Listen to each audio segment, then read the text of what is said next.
Hello and welcome to round 5 of Corrieliminator, our monthly-ish ranking of 300 of Coronation Street's biggest characters from all over the years. By the time that we have finished today's episode, we'll be halfway through and 300 will have been cut down to 150. We're going to be having a look at the results of last month's listener poll. We're going to be picking another 30 characters and we're going to be ranking them from 30 to 1.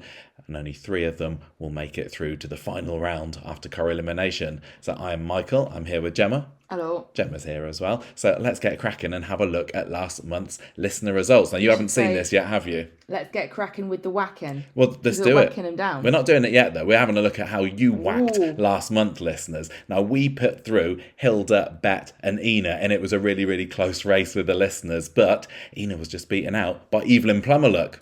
Nice. That's good. We got a different. Mm-hmm. Evelyn got 30.8% of the vote. Ina Sharples 28.8% of the vote. So sorry, Ina, you're out according to the listeners, but you'll still stay in our Corrielimination list. Quite high Sarah Louise Platt too. Yeah, Sarah Louise got 28%, Good so job. she got the same number of votes as Ina Sharples. Wow. But way out ahead was Bet Lynch, who got 56.7% of the vote. Oh, nice. 56.7% of the people voted for her, that is. And then Hilda Ogden, who was voted for by 46.2%. Sadly, we've got no votes for Doreen Lostock this month. Marion Willis, Mark Casey, surprise. Even Denise Osborne, that classic character, didn't get any. It is a bit sad, isn't it? Anthony Stevens, Frankie Baldwin, Umed Allahan, none of them got votes. But that's because you could only pick 3. You could only pick 3. Alma Baldwin didn't do too badly. About a fifth of you chose Alma Baldwin. And Eileen Grimshaw had a decent number of votes as well. And Ivy Tilsley there. But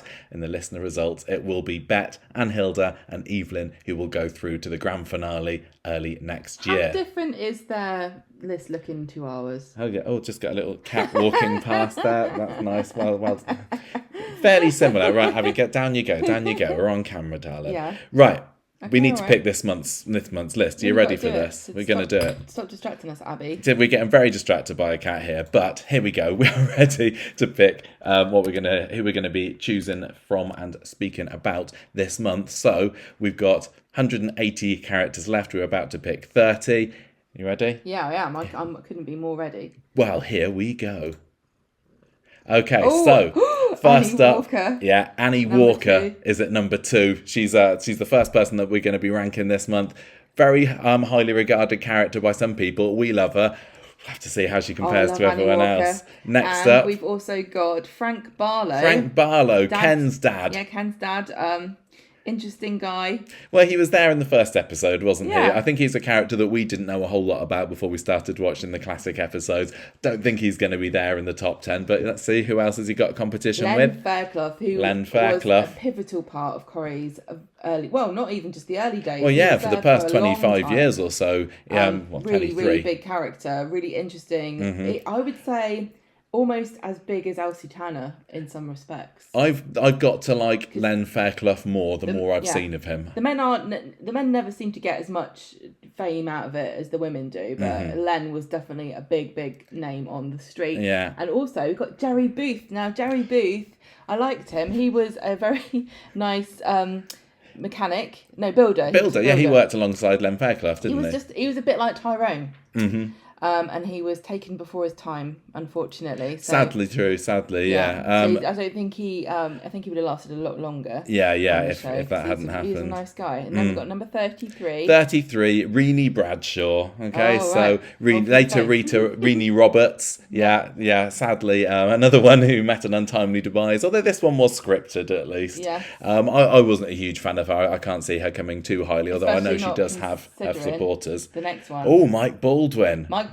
Now that's really important to the history of Corrie. See that he's kind of, I think, on a par to Len Fairclough almost. I see. They were both big names of their time. Yeah, big alpha males of their era. Up next, we have got Bill Webster, speaking of alpha males, and this is an actual builder. Kevin's dad, who came into the show in the early 80s. We all love him, and he just died off screen a couple of years ago.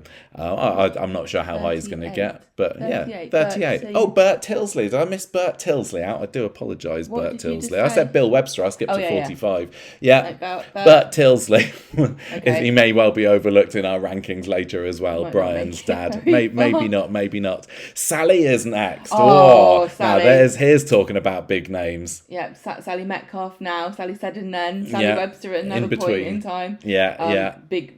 She's a force to be reckoned with. One of the And most highly featured characters in Coronation Michael, Street ever. Who else we out. got? Uh-oh. Jenny Bradley is Jenny next. Bradley. Jenny has entered Corrielimination. Oh, We love her. This She's is been back. going to be hard. This is we've going to got be Annie tough. Walker, Annie, Mike Baldwin. Annie and Sally is Battle of the Snobs, and here we've got Jenny, another What are we gonna fantastic Rover's landlady, and obviously a very important character to us here on the podcast. We do love a bit of Sally Ann Matthews. Also going up against them, we have got Gina Seddon. Seddon girls. Yeah, face to face. sisters, Sally and Gina, the two Seddons. We didn't see a whole lot of the original incarnation of Gina Seddon, but we did enjoy her second one when she was played by Connie Hyde. Who we met recently. We did meet her recently. Really nice. Very, very nice lady. Yeah. Okay, up next She we didn't have any got plates though. no. I was expecting her to be No decorative tinkling dog around plates. the bar, but she wasn't. Gary Mallet is next. So in 96, 97, I can't remember, the Mallet family came into Coronation Street, him and Judy. He was the last one standing after Judy had her unfortunate car accident. You're skipping again because you just missed another big one. Who have I missed? Fred Elliott. Oh my gosh! I say Fred Elliott. This is I thought last month was bad with some tough. big months. This is going to be really, really tough. We're going to have to lose some real classics this time. That's tragic. That is. That's really, really tragic. Okay. And also after that, we Roy got Roy Cropper. Cropper. Okay. Is he going to be coming a cropper on this week's Corrieliminator? I feel like Emily Bishop. Days. Okay, fine, right. Let's say no more about that one. Let's move 63. swiftly on. So that's Roy, and then we've got 71. Zoe Tattersall. Okay, so we've been having a cult recently. 3 in a row. Oh yeah, 71, 72, 73. So we've had a cult story recently in Coronation Street with the Institute, but way back in the late 90s, Zoe Tattersall was taken in by the cult of Nirab. I love her. Joe Froggatt has gone on to big, big things, especially in Downton Abbey. Okay, Greg Kelly, a sister. This is Les Battersby's son. I think he's just managed to sneak into our top 300, actually. I can see him going fairly low down, but yeah, it's going to be Greg versus Sally again after their on-screen showdown in the late 90s. And at 73 position... Oh no, it's Hayley. Roy and Hayley in the same one. They can't surely both make the top 3, can they? Hayley, she's one of my favourite characters ever. I can tell you, this is going to be controversial because I have my thoughts on some of these characters, and just like I had last time, well, like with Vera even. Yeah. I don't know that I think. Right. Well. Okay. Well, I'm going to save it for in a minute Hayley when we is talk about absolutely about fantastic. This. I love. Oh no, I'm not talking about Hayley. I'm just saying. So some of the others. Okay. Some of the others. That's fine. That's fine. Let's see who we've got next. Okay. We are next going to be putting Charlie Ramsden in the pot. The alcoholic teacher. She's fine. She's going to be low down the list. Don't really think too much of that as a character. More like this, do we? Okay. Yeah, so Molly. what number? What? Who is it? Charlie Ramsden is 85. Molly Hardcastle. So another low down. So this isn't Molly Tyrone's Molly. Already. This is Molly the nurse who went out with Kevin for a little bit. I don't know that much about her. I always get confused with maiden names. Sometimes you don't think that you know them, and then you do. And vice versa. Next up on our list, what have we got? Number 93, Archie Shuttleworth. Roy Heard, what a treasure that guy is in character and out of character. Absolutely love him. He's a real fan favourite for good reason. Oh my god, this is going to be tricky. How are we going to do this? I don't know. Well, we've next up, who have we got? This is your Maya! idea. Maya Sharma, cult favourite. One of the very few female villains on Coronation Street. Yeah, and we've recently seen her blowing up a few shops on the ITV Classic episodes as well. There's a big fan favourite following I can definitely of Maya Sharma there. See her getting very highly scored in the listener vote. Yeah. Next up, this is another big name for another big character. Cilla Brown is here. Later Cilla Battersby Brown, played by Wendy Peters. Absolutely love this character. She's been going... This is even harder than last time. This is harder than last time. This is nuts. This is just... I'm really looking forward to seeing the lister votes for this. Okay, we've also got Sean Tully. Sean. I really love Sean. I know he's not one of the most popular characters among... He's finally moved out. He has. He's finally moved out at number 11 after all these years. Not Not got the biggest fan following online, it seems, at least, but I've always been a huge Sean supporter. He's great. Yeah, I think he's a great character, and I think important to in his own way to in the last in modern Coronation Street. Lloyd is next. Lloyd, I've recently been speaking with him on another podcast, the Shipwrecked and Comatose podcast, about him exactly. Craig Charles was a bit of a childhood hero of mine.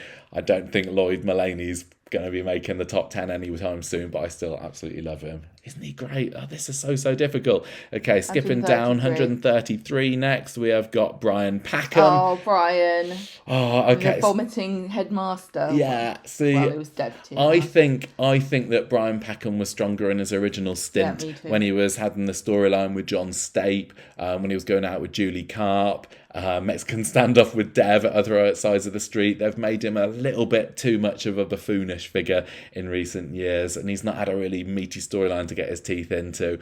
I like him, but I can't see him appearing in the top 15 probably of the list. 135? 135 and 136. So we've got Stella Price.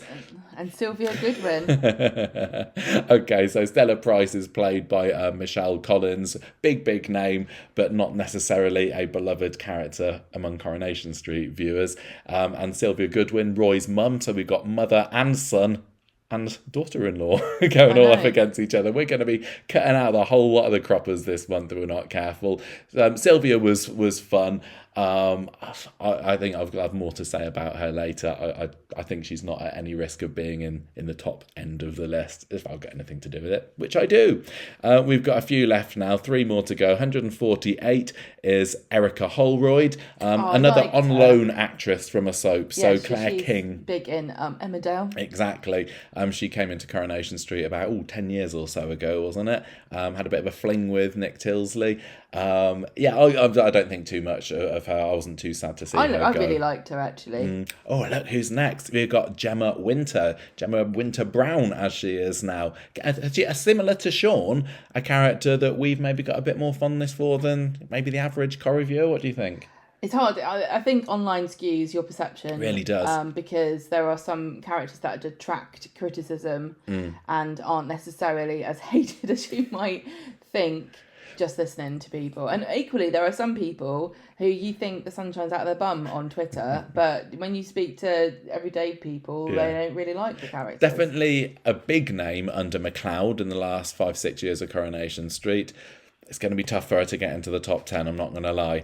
And finally, number 173 on our list, we have got Ronnie Bailey. Okay, so Vincent Morgan's played Ronnie for the last few years. It's very underused on Coronation Street, I'm going to say. He's currently going out with Debbie. We see them pop up together every now and then, sometimes appearing in the Rovers, sometimes the Chariot Square Hotel. I don't know, there's going to be a whole lot to say about him. I think he's going to sadly be a little bit low down.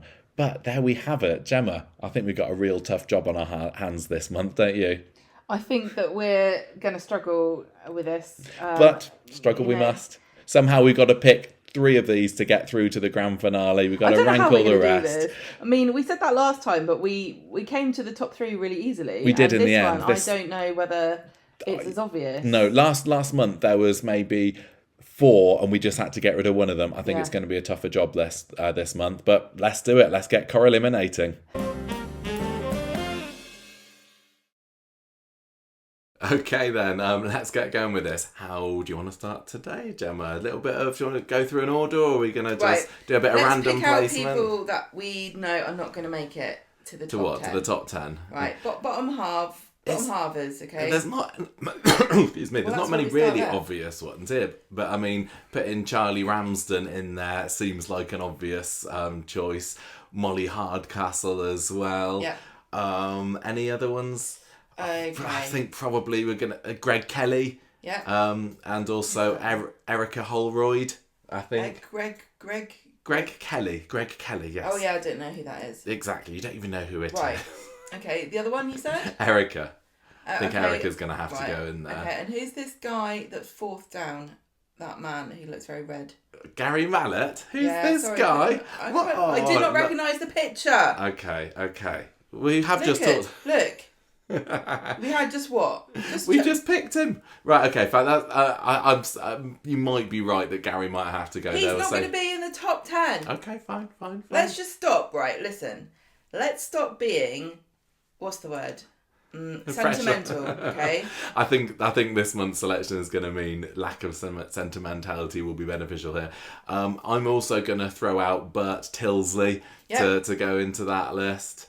Bye, Bert. Maybe even like Renee.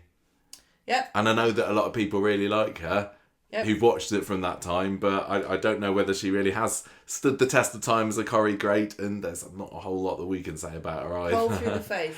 Okay, we have... Maybe I'm doing this too... Maybe I'm forcing this a bit too quickly. We got 7 there. We'd need another 3 to round out the bottom. I mean, Jerry Booth maybe to go in there. Can you go get some salt water and wash your mouth out, please? Oh, what? Seriously? I like him. And I like him as well, but I don't think if in terms, we're looking at what we like, but also overall importance to the show. Yeah, and I don't think that Jerry Booth gets into the bottom 10. You did a social media post about Star Trek uniforms the other day. I was replying to someone else's, yeah. But I've always thought this picture of him looks like he's like a stand-in He's an orange for shirt. William Shatner. Yeah. There's a bit of a maybe there. Wear, I'm thinking colour. probably...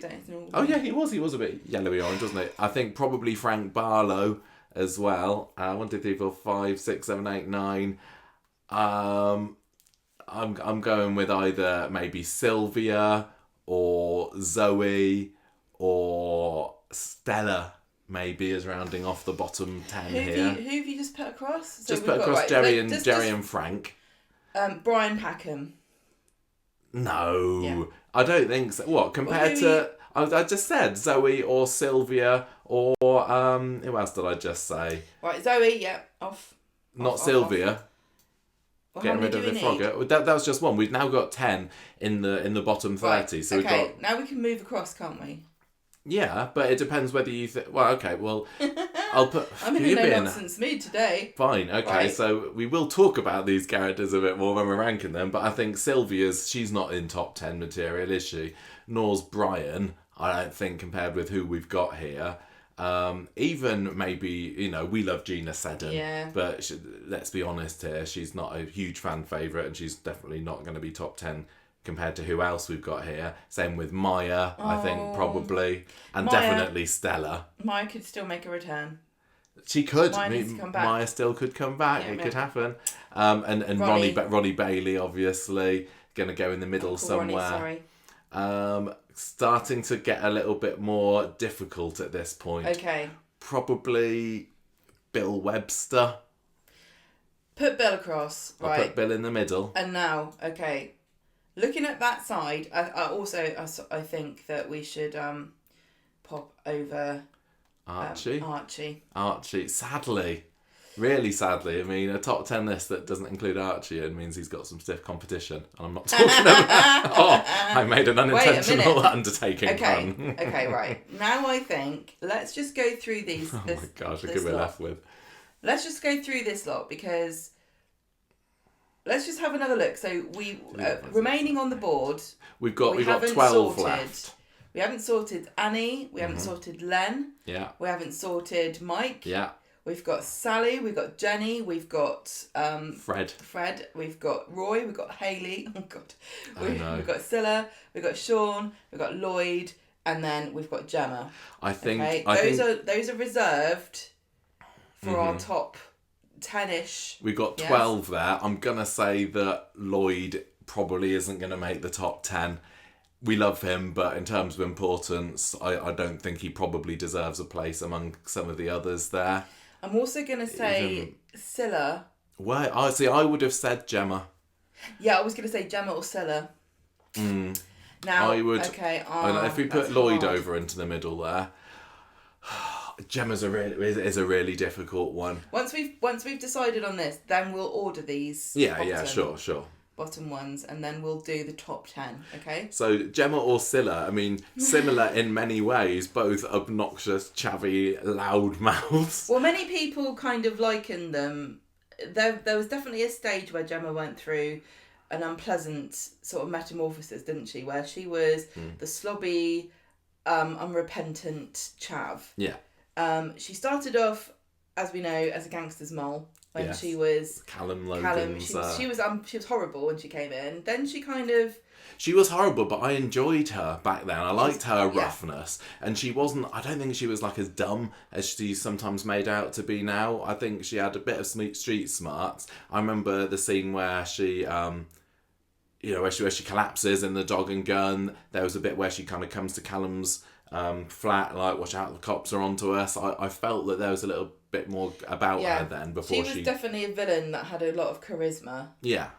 And then of course she ended up teaming up with Rita. She was almost semi-adopted by Rita and Jenny, wasn't she? Into that sort of family. And we don't see very. I mean, I know that Gemma is still working with Jenny at the Rovers, so they've got that relationship still, but it's not quite the same as it was back 5-6 years ago. Gemma and Chesney, I mean, they still haven't resolved their issues with housing, have they?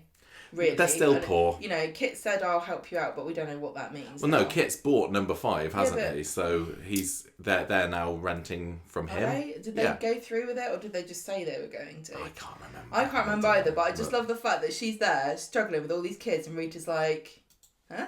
What?" I know, Rita. Gemma. Pass me another G&T. Remind me, Gemma again. Oh, which one's that? Well, Gemma even lived with Rita for a while, didn't she? I know. And then you got Scylla on the other hand, who was purposefully obnoxious, brought in as a compliment to Les Battersby in the early 2000s. We had Fizz already, her daughter, as a character, and then in comes Scylla. With Chesney soon following behind her to rain chaos on the street. She was great, but I get that lots of people hate her, but she was supposed to be hated, but she was written in a... This is kind of what I was saying the other day on the podcast about sometimes you get a character who you're supposed to hate, but you can sometimes feel a bit lukewarm on, or sometimes you can just hate them and not enjoy watching them. But I think Scylla was a character who... love her or hate her, you kind of enjoyed her being on the screen. I'll tell you what she was, and that is she was an instigator. Yeah. And I think on Corrie at the moment, those are few and far between because a lot of the plots just happen to people. Whereas she felt like she made things happen. Yeah. An agent of chaos on the street. Is she... The thing is, because she's kind of a partner to Les, then she goes up against Janice.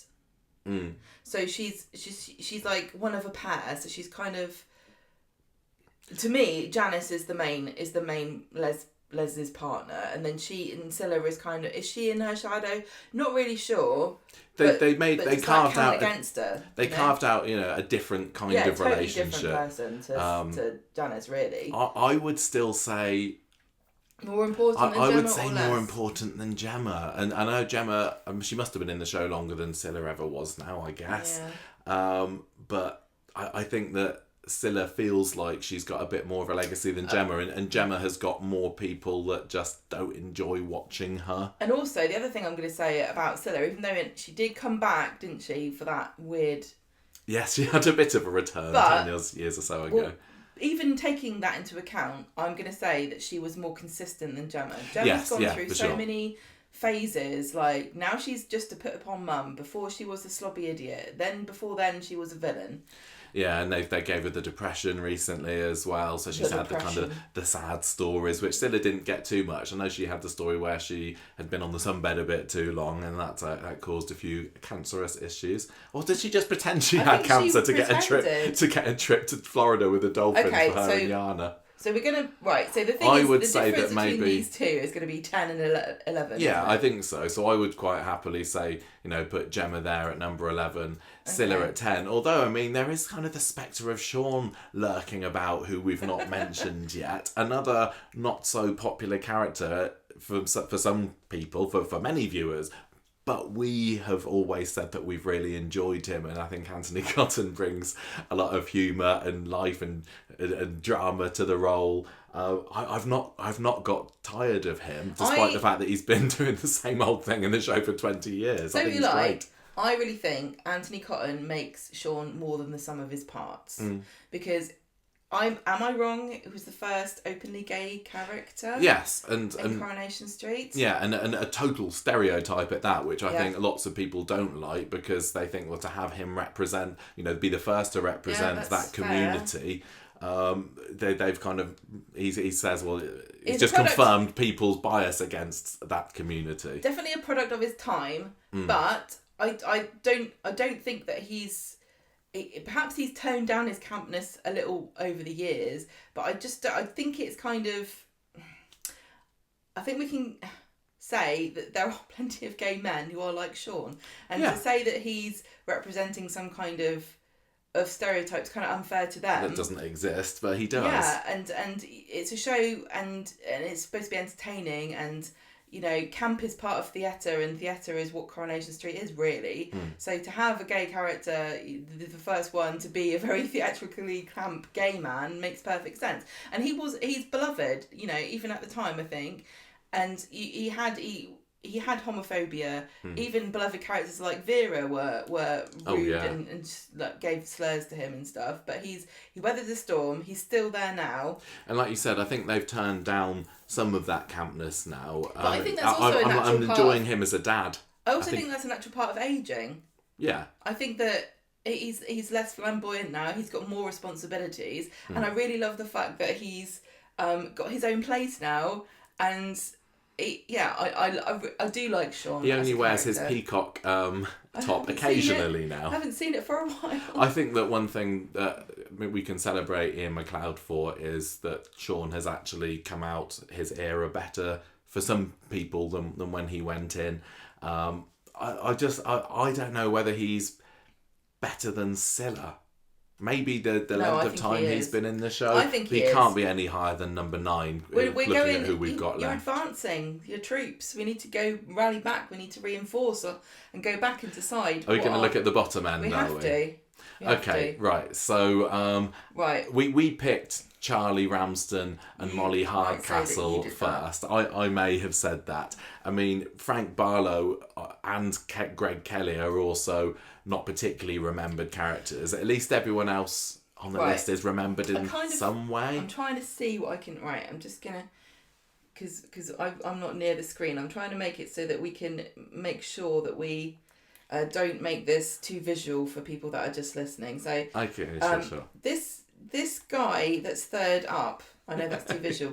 Greg Kelly. Right, put him at the bottom. I don't know who he is. Put him at the bottom. He was great for a bit. Put him at the bottom. Do you want me to say anything about him? So this was Les Battersby's long lost son, who shows up in 99, I think, 98, 99. Oh yeah, okay, go on. And then he's a bit of a bad boy. He ends up wooing Sally. And then I think there's some kind of held up at gunpoint kind of thing when the police are involved. He was a really nasty piece of work. He made for some exciting stories for the brief period that he was in, but he was, I'm going to say, 90s? late 90s. So classic Corrie people. Yeah, if you are all shouting at me going, "You idiot!" Of course. But I would say that he was a character that wasn't particularly fun to watch. He was a villain that I wasn't rooting for in the same way that I might root for, you know, Phelan or even Hillman just to go along with the fun of it. I wasn't for Greg. Put him at the bottom because he's fine. He can make his money on doing an Oasis tribute act for all the people that couldn't get tickets. But he's not going to be crying. But I don't know whether even Charlie Ramsden deserves to be lower. Charlie Ramsden is above him because she's a teacher. And teachers are an important part of our society. I don't know whether that's what we're judging. And Molly is a nurse, on. and nurses save more people than teachers, so she's above her. I think that both Ramsdens, Charlie and her husband Matt, were so dull that they might deserve to be even. Charlie she was drunk. Yeah. She bitter. Yeah. And she ended up leaving Matt in the end because over his affair with Maxine. Although I'm not a teacher, no, I'm teacher adjacent, and I always really liked her because there are a few characters who just do feel like normal people dropped into Corrie, and she always felt like that. She's like, what am I doing here? Why am I I think living here? She didn't read the notes before she moved to Coronation Street and found what kind of people her neighbours would be. She just did what Americans seem to do, which is, you know, correct me if I'm wrong, which I know you guys will, buy a house and never go in there. That's the impression I get from movies, that Americans turn up at the house after they've bought it and said, well, this is it then. They always start a movie in a haunted house by running through, like, joyously going, look at all this face? Like, did you not see this before? You know that it's a cemetery that you're living on? No? Okay, well, the same thing happened to Charlie Ramsden. She moved in to a cemetery of good taste. I would still possibly put her below Greg, but I'm happy to keep it at that.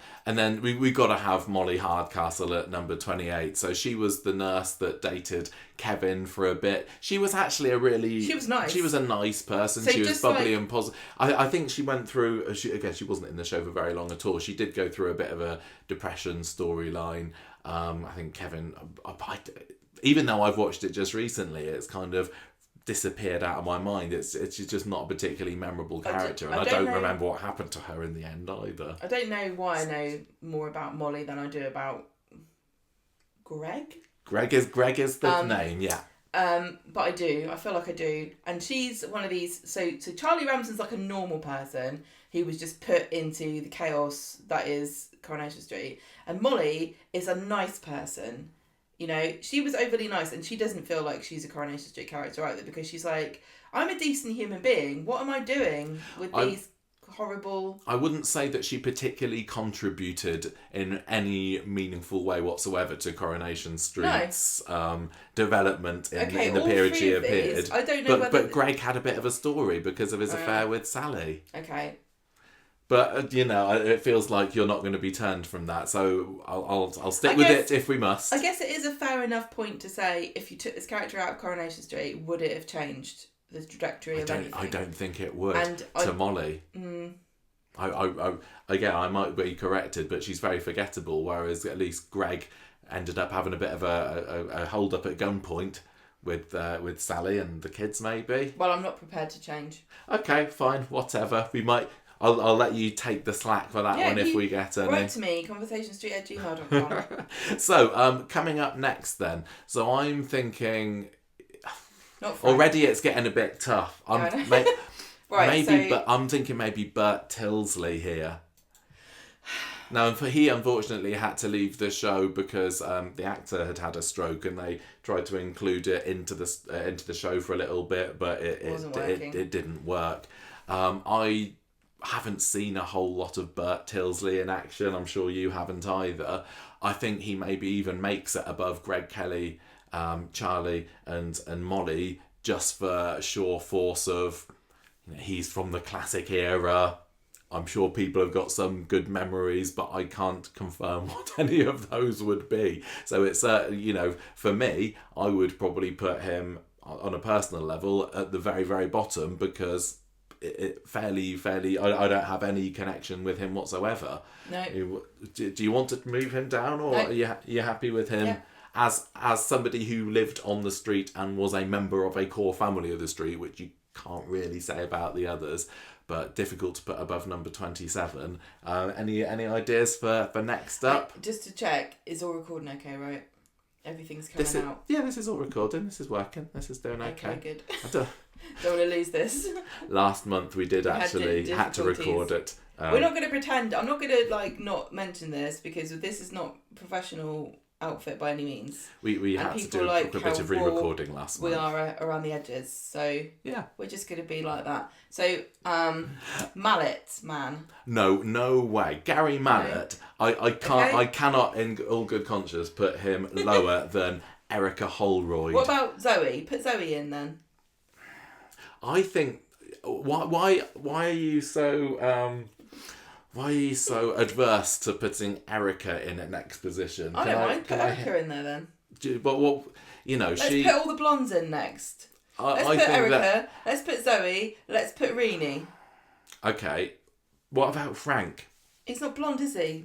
You got to stick to We're not sorting by hair colour. So Erica Holroyd, played by beloved actress Claire King, I think, much like Stella Price, who again still sitting there smiling over here, thinking they've not even mentioned me yet. Thank God I'm getting away. Brought into Coronation Street from another soap with quite a big reputation, but okay. What happened with Erica? She left after a year or two and not missed in the slightest. I don't know what it is. I've got this soft spot for these kind of middle-aged women, and the thing is about being a middle-aged woman is that even that sounds insulting.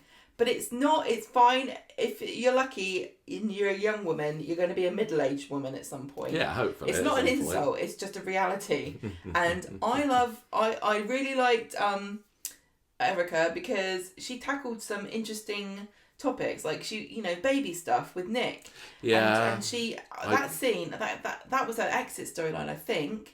Where she thought she was pregnant. I don't remember if she lost the baby or she wasn't pregnant, but no, I think that she lost the baby. And I really like that because she spent her whole life thinking I'm not bothered about this. It doesn't matter. And then she got a chance, and it changed her worldview a little bit. And I think it's a bit of a taboo with Corrie. They're not really good with childless women. They don't really know what to do with them. But I thought that that she was really frank and honest and sensible and mature about it, and I like that because I also thought that she brought a really sensible attitude to the character, the actress. I think she did a great job. I think that she was just too boring and sensible for me. I don't know whether she plays a similar character on Well, she's a villain in Emmerdale, isn't she? Really? Yeah, Claire Tate is a proper villain. But she had a horse. Exactly. She's a rich, no good, I didn't know that. Yeah. Why were we celebrating her wedding then? Well, because of the opulence of having somebody as rich as Claire King getting married. I'm not used to this. She's a real nasty piece of work, apparently. On Corrie, do we? Not so much. I mean, I guess she is maybe the Mike Baldwin of Emmerdale, possibly. Well, I think she was a lot nicer in Corrie then. Yeah, she was. She was a much nicer character, but I say bland. For this Erica. is always interesting to me because when I'm talking about characters, how much I like a character is always about whether I can latch onto something and see an element of myself or sympathise in a way, which I guess is really egotistical because you don't seem to do this. I sometimes, but I don't. But I don't I'm wondering, like in a soap or... like Coronation Street, do you feel as though there are fewer characters like that for you? Do I? Yeah. I mean, there's not really anyone quite like me on Coronation Street. Maybe like Daniel, I think. Probably. Psychotic teacher pushes people down the stairs. Yeah, that's not that you've done that yet. Only because we haven't got stairs. That's why we live in a bungalow. Yeah. So yeah, I'm just interested. Is it because Coronation Street is such a female-centric show? I think that maybe I sympathise and what do we call it? Do you think you have a wider range of empathy than I do? I think I empathise more with Tyrone. Is it that I seek out these similarities and you don't really, you're not really, you don't watch it in the same way I do? No, I guess not. But yeah, you're fine. If you want to put Erica at number 26... No, but I'm just interested, and I don't think either approach is wrong. I just think it's really interesting to talk about the different ways that people watch Coronation Street and how that I think I just lack empathy in many aspects of my life anyway.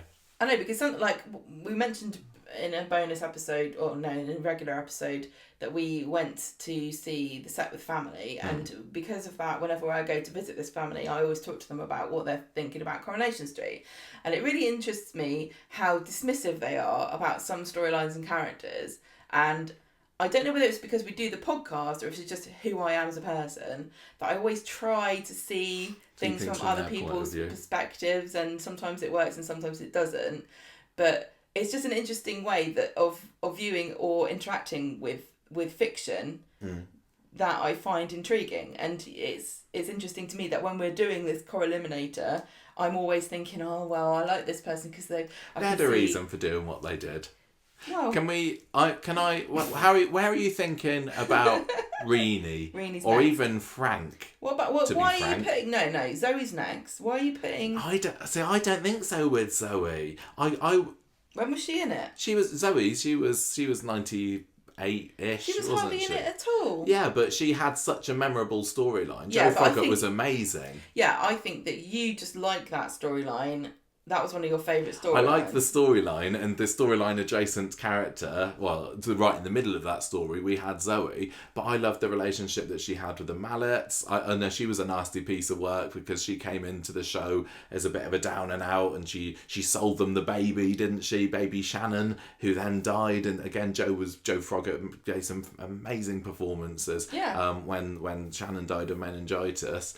I was so invested in that, and the level of investment that I have for Zoe here, I just can't say anything remotely similar for Renee Bradshaw, Renee Roberts as later If we was. have to compromise on this, then I'm going to let you put Renee above Zoe, but I'm not letting you put Frank under Zoe Tattersall. That's ridiculous.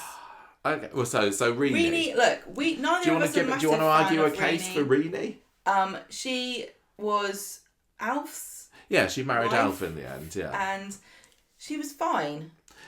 She had a very dramatic exit. She was killed in a car crash, and that was quite traumatic. I think that, like Bert Tilsley, Renee is of an era in Coronation Street that we still haven't really seen a whole lot of. So we've seen her appear in the odd episode here and there. Obviously, her death is the most impactful, exactly, and famous Renee moment. But I do think that there's a whole lot of Coronation Street fans out there who really do enjoy the character and thought it was a shame that she had to leave so early in that way. But I still don't think that, looking back on her, she has made a big impact in Coronation Street history in the same way that some of the other characters have, and combined with our personal ambivalence towards her, I think that it's fair enough to put her relatively low down, and again, the fact that she gets higher on the list than Erica and Bert is credit to her, what we assume Zoe is her should be lower importance. than all those people. I don't think so. I do.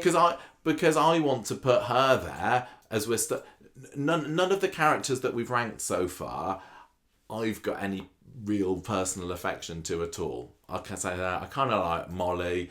You've said that you had some kind of empathy towards Erica, but none of those characters there. You said, "Oh, I know, I really like those characters," and Zoe is the first one of these where I go, "Oh, I really liked her." So I think that taking the personal angle, I'd like to put her a bit higher.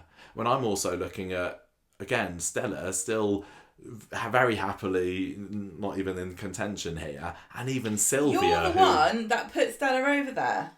Well, do you wanna think about moving Stella a bit lower? Yeah.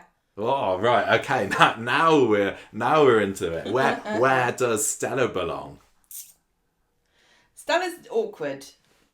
Stella's hard, isn't she? Because she's a landlady of the Rovers Return.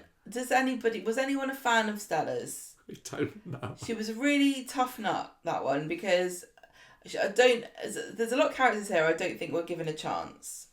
And I just don't think that it was ever a really good idea. And I do think that it got people's backs up when people were saying, "Oh, look, we've got this EastEnders star. She's coming to be in Corrie." And she does a really good Mancunian accent. We don't need her in Coronation Street. EastEnders doesn't need Corrie stars, and Corrie doesn't need EastEnders stars. They're both fine. They're both really great in their own soaps. But let's not make out that she's going to come and save the show, which is really unfair on her too, because it put a lot of pressure on this character that didn't need to be there. But we have had some great loans from other soaps. I mean, Hayley Tamadon was in Emmerdale before she was in Corrie, and we loved Andrea. "Oh, don't worry, everybody, we're bringing in Emmerdale star Hayley Tamadon." No, I think that you're right. Both Claire and Michelle here were kind of trumpeted as, and look who we've got now. That's just marketing, and that's what their jobs are. But it was obnoxious, and her accent was not great, and that comes as somebody who also cannot do an accent. She just kind of whispered everything because she wasn't very confident. She was very boring. She was very bland. I don't know why they didn't just let her be from somewhere else. I don't understand this. It's okay that if you're not from Manchester. It's probably because they wanted to put her in charge of the Rovers and they didn't want any non. Although I suppose Mike did have the Rovers, he owned that for a little bit. It's also funny because there are so many characters on the show whose actors are not remotely northern or have an accent that sounds northern at all, and they all managed to do it. But poor Michelle Collins couldn't. Her accent didn't bother me too much. I'm very easily fooled. It was more the personality or lack thereof. Can I say that it was because it affected her performance? I really felt like it affected her performance. And I don't know if that's fair or not, and maybe she would argue that's not the case, and other people would too, and maybe they're right. But to me, the fact that she was never fully... It didn't feel like she was ever confident speaking. I don't know. Maybe I'm projecting something on I didn't there. necessarily got that. Did anyone else get that vibe from her? I just found that, sitting in the back room, offering tea and sympathy in a beige outfit was just the blandest, most boring thing to watch. Nothing she ever really did excited me. And even she had that bizarre affair with Jason Grimshaw at one point. Even though she came in like, oh, hello, here's my northern accent, I'm doing the Rovers. I still felt like she was a London interloper. So where, are we slotting her in already, or does she deserve to be... I mean, the one thing I'll give her credit for is Eva, Toya and Leanne's scenes, because she was Eva's mum. Yeah. And she's also Leanne's mum. Yes. And so that trio of sisters, who are kind of all related in some way or another, in whether it's socially or just biologically... Those three were great together, and it was only because Stella came that they had that. You don't get a place on the Corrieliminator list just for providing. No, but your influence, like if you took Stella out, you'd have to take out a lot of other things. Okay. So, I mean, do you want to put her below, Gary and Frank and Jerry, Zoe maybe? Yeah.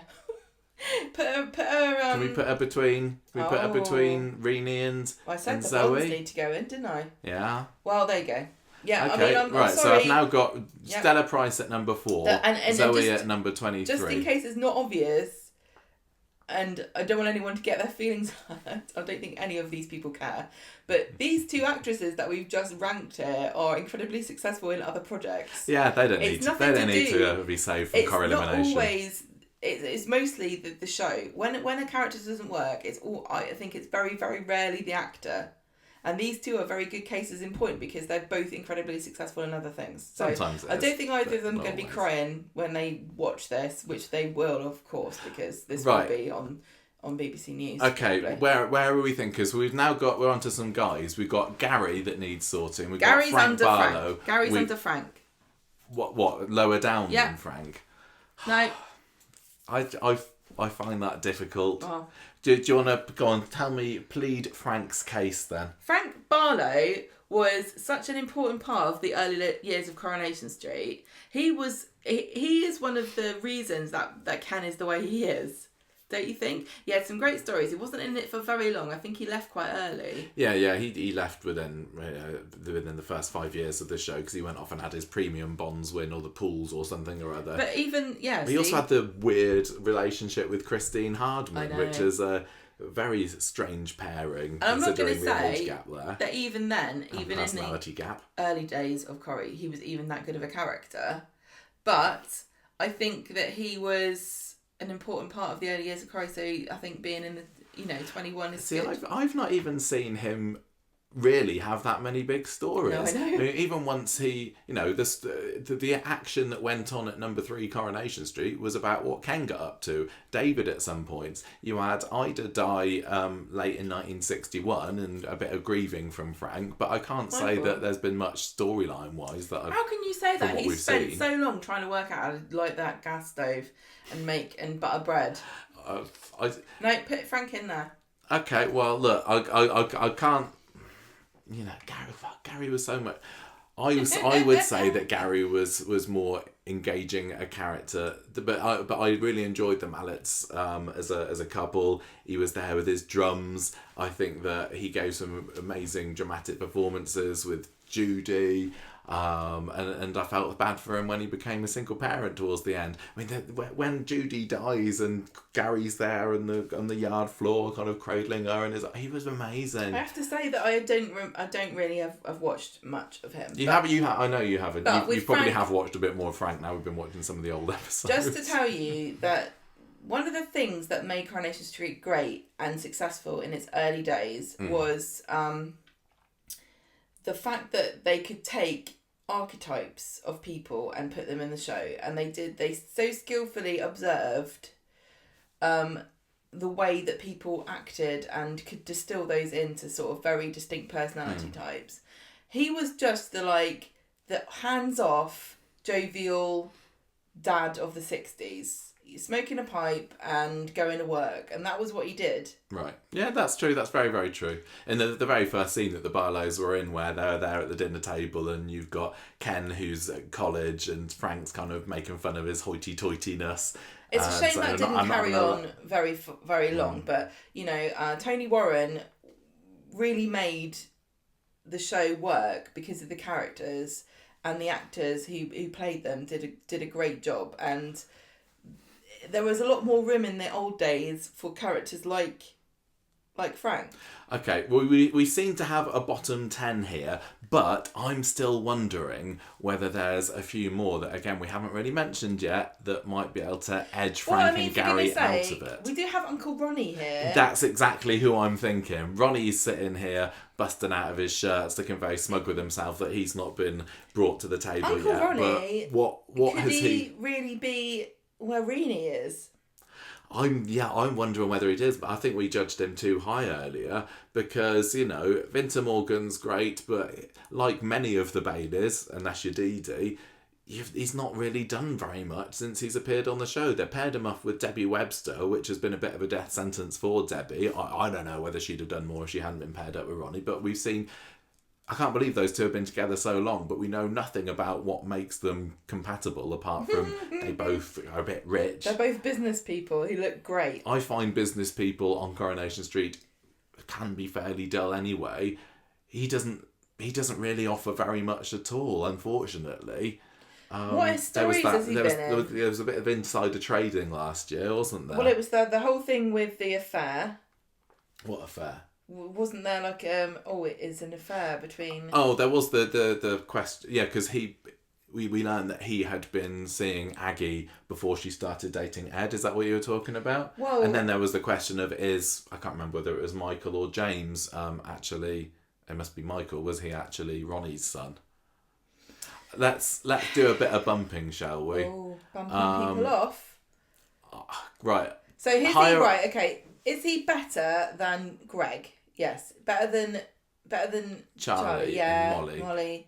But I think we're getting into recency bias here to say that he's better than Bert, but I guess that might count as something. I think a lot of people didn't rate Erica. Yeah. But Rini, I think Rini's better than Right, Ronnie. okay, right, we need to do a bit of bumping then. So we may be putting then Ronnie at number 25, which gets Frank out of the bottom 10 and up to position 20. I'm happy with him being in the top 20s. Yeah, for sure. Okay, so right. we've got... So what about... Who's the weakest in this group then? We've got... Sylvia. So just remember, we've got Gemma, we got Alf, we got... No, not Alf. Archie. Archie, we've got... Brian, Bill... Jerry, Gina, Maya, Sylvia and Lloyd. I mean, Lloyd is going to be towards the top end, so's Archie. So's Maya, just because of how... Do you think? Yeah, because she's so unique in Coronation Street. She's a bit of a cult favourite. Not only is she fun, but she's very unique. Well, we did say that Gemma would end up quite top there as well. I don't think I was ever really that much of a Sylvia Goodwin fan. No. She was supposed to be horrible, and we'd heard about Roy's strange relationship with his mum before she appeared.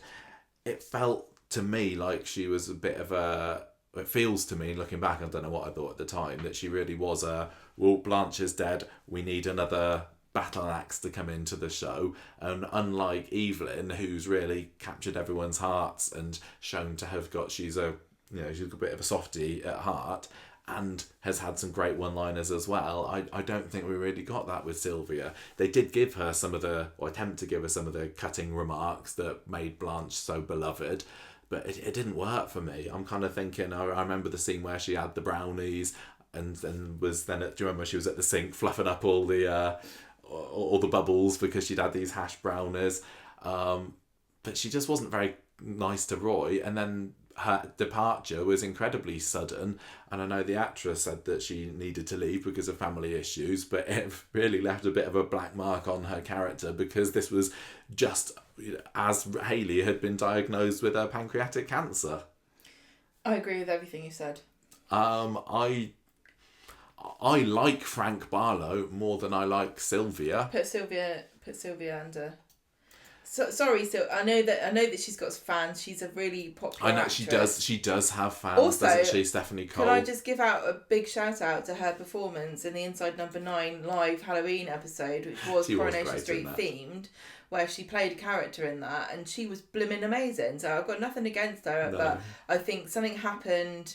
I don't know whether there was bad blood. I don't know. I don't want to get into it, but it felt like they threw under the bus a little bit, the character. I think she was just of the Stella Price and Erica era, that some characters just didn't catch on, but they got rid of them in the end. And it wasn't like there wasn't a place for a character like her, because we filled that hole with Evelyn. And I wouldn't say, I don't know if you can compare Stephanie Cole and Maureen Lipman too much, but they are both really popular, beloved British actors. I would say Maureen Lipman's got a bit more clout, but yes, I mean Stephanie Cole, she's still going, isn't she? Stephanie Cole could have been what Evelyn is now. But it didn't work for whatever reason, but I think probably partly it's out of her hands because it was Roy that she was paired up with, and although Evelyn's got that relationship with Roy now, she's mostly with Tyrone and Fizz, and it's much easier and funnier to watch her knock their heads together than it is to see somebody berating Roy, beloved Roy who Cropper, clearly has got his limitations, but people can work around them in a sensitive way. And you can't really have a battle axey character completely, always telling Roy that he's an idiot. Just turns them into a horrible old cow. Might I suggest swapping Sylvia with Gary Mallett? Would you be? Why do you love Gary Mallett so much? I just do. He was a nice guy. Oh no, I don't care. Okay, fine. Zoe? No, what's Zoe got to do with anything? Can I swap Sylvia and Zoe maybe? If you have to. I definitely have to do that. It feels like Sylvia's like suddenly been dropped into liquid that she's slowly sinking. At least she has not gone down so far as old Uncle Ronnie here, has she? What's that experiment where you drop something into a liquid? The viscosity, yeah. Okay, right. So we're starting to get more into the characters that we really do have some personal affection for now. I think we're going to be looking between Brian and Jerry and Gina here.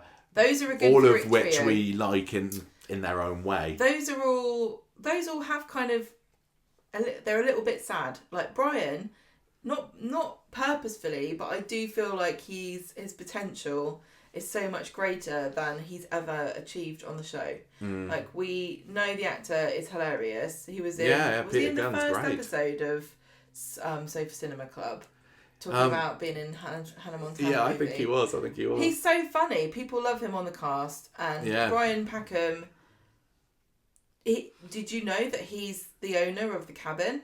You might not do. Never in that. We never see the cabin, do we? Jerry Booth is a tragic character insofar as the personal circumstances of the actor who died completely unexpectedly quite young. It's Graham Haver, and he is that character was very much, like I said earlier, a proto Tyrone, in that he was just a nice, hardworking, working class. He wasn't a family man because, well, he had a wife who was a bit of a ne'er-do-well, but you could see him in 10 years, 20 years time, having a bunch of kids running around his ankles. I would have loved to have stayed, but equally, looks like they were going down the route that they were going to put him with Mavis Riley, weren't they? And then if we'd have had that relationship, we'd have never have had Mavis and Derek possibly, and that would have really robbed the show unknowingly of one of Corrie's greatest pairings. There was a very sweet scene right before he died where he and Mavis went to a restaurant and they were completely intimidated. I can't remember if it was Chinese or Italian, but they were completely intimidated by the menu, and they didn't know what they were doing. It was completely alien to them, and they just both kind of had to laugh about the fact that they didn't know what they were doing. And that really humanised him. I thought he was great. He was just a sweet guy. I really enjoyed was it Dennis's wedding that he gave the best man speech to, and he'd just come out of the relationship with Myra, who ended up spending a load by ordering stuff on the tick. And he gave a really heartfelt and kind of somber and sobering best man speech, which was fantastic. He was taken away from us, cut down in his prime. I'm gonna say before he really, really reached the peak of classic Jerry Coronation Booth Street would have been character. a household name, I think, if he'd... Because he's just, like Tyrone, keep likening him to that, and people might say, well, but Tyrone's just a sort of a part of the show, but he's not like a big name. But this was back in the day, don't forget, this was back when Corrie had so far fewer characters, and although he was with Mavis, that, who knows where that relationship had gone, if maybe they would have broken up. But if he had been put with one of the big icons, female icons, he could have... We could have seen a much different show, because I do think he had that. He had a staying power and charisma, and I guess I feel like you feel about Mallet. Yeah, Gary Mallet. Where he's, I can't remember. Yeah, no, I think you're right. Well, he's just he just gives off this aura, and it's a soothing, calming, like gentle man aura, and yeah, he was masculine, but he wasn't aggressive like, say, someone like Len. He made a good partnership in the builder's yard with Len, because they were very much chalk and cheese, weren't they?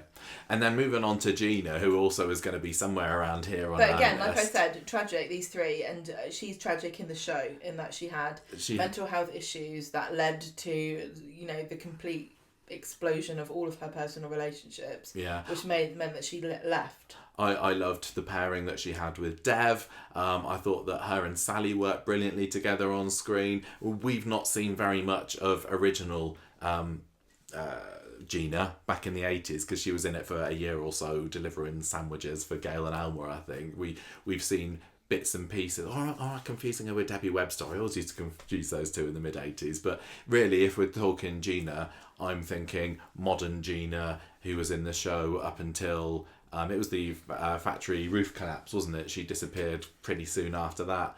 I just thought she was great, and she portrayed the bipolar condition that she had with real integrity. And Connie Hyde. She was a real tragic ability to play a very brittle, bright, striving person. She was always trying her best, but she was so vulnerable, and she was so likely to snap at any moment.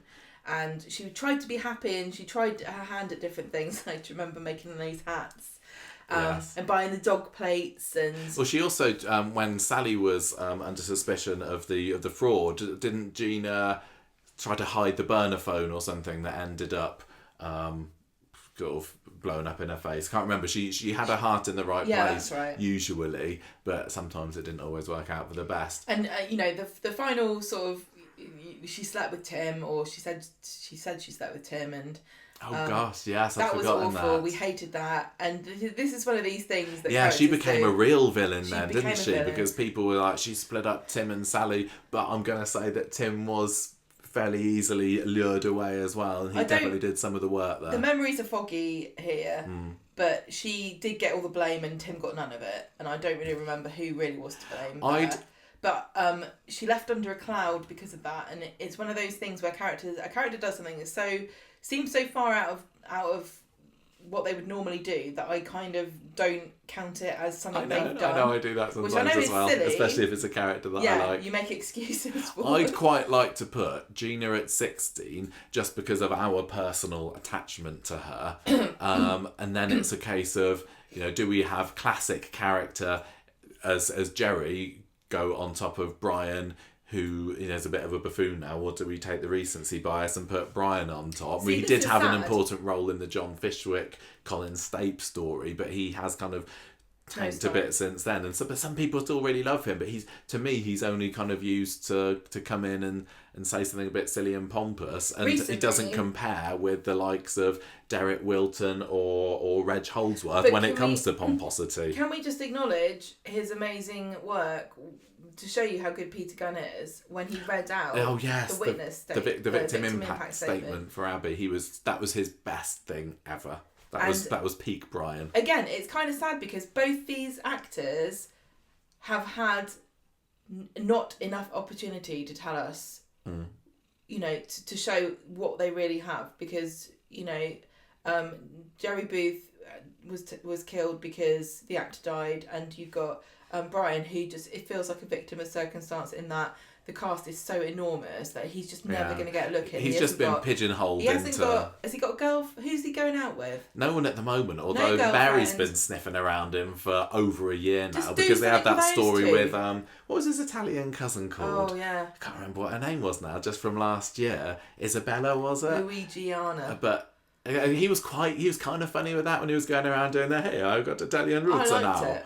I just think if he needs a girlfriend, he needs a set to live in, he needs to be part of a family.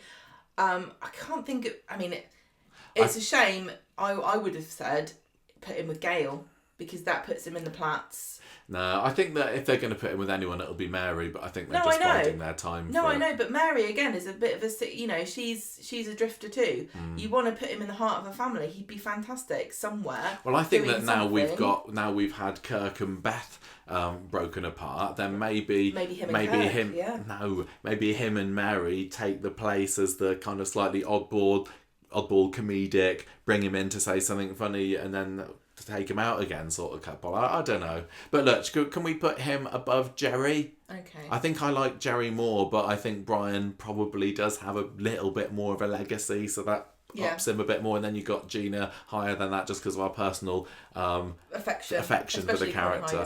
Well, look, it looks like we've got our bottom 30 now, so let's just do a quick rundown to make sure we're happy with this. Bottom 30? Sorry, bottom 15, sorry. So down at the bottom, we've got the character that Gemma claims to have never heard of, Greg Kelly. Then we had Charlie Ramsden, Molly Hardcastle, Bert Tilsley and Erica Holroyd. Then moving up to 25, we've got Ronnie Bailey, and then Renee Bradshaw, Renee Roberts. Then we've got Stella Price, what was that? I forgot what her name was. Sylvia Goodwin. Gloria was Stella's mum, wasn't she? And then Zoe Tattersall. And finally, from 20, we've got Gary Mallet, Frank Barlow, Jerry Booth, Brian Packham, and Connie Hyde or Gina Seddon at number 16 there. See, those, I'm pretty happy with that. I'm happy with those. I mean, I do think that you could nitpick and move them almost anywhere. There could be a bit of fluidity based on personal preference, but...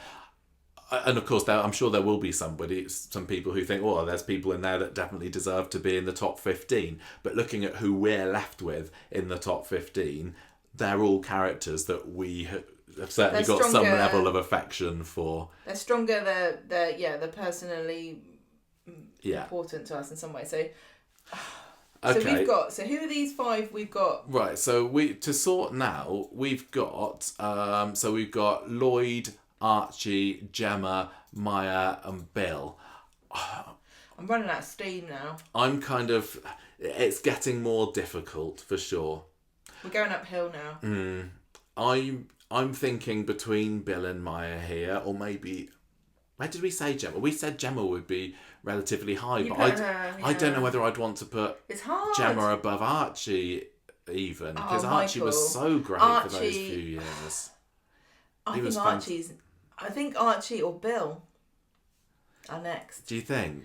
Yeah, because... Well, can we go Bill then? Because we both said Bill. Right, so Bill's Kevin and Debbie's dad. Yeah, so he came into the show in 83, 84, I can't remember, and then he had along with the family. Break. Yeah, he was in the show for a year or so. He said he didn't want to be in it anymore, I think. And then good enough reason to leave. He came in and out, didn't he? I think he was back in the early 90s, and then he had a bit of a longer stint in the late 90s. I can't remember when his final appearance was. It was because he was in it after the tram crash, I think, because they paired him up with Auntie Pam in the end. He was just... I don't know, what does Bill have going for him, apart from being kind of a nice guy? I thought he was a bit of a dick when he was in his early years, wasn't he? I thought he was a bit of a womanising... I've got vague memories of what I've seen from Bill. If I picture Bill, I'm not picturing 80s Bill, I'm picturing the Bill who kind of hung around with Rita a bit, I think I'm remembering in the 90s, and was just a bit of a nice guy and a bit of a, solid builder. Maybe the fact that I'm struggling to say very much about him gives me... If your name is Bill, and being a builder... Is it just normative determinism? Guess it was. He was just a nice chap, wasn't he? although he did, I mean, he had an affair with Audrey at one point, didn't he? When because he was the one that married Maureen, because Maureen had this dreadful relationship with, well, according to, he wasn't good for her, but Reg and Maureen's mum Maud thought that those two were terrible together, and I think she definitely championed Bill getting together with Maureen. So when Maureen marries Fred Elliott and then decides after not very many days at all that it was a massive mistake, Maud was all for her skipping off to Germany with Bill.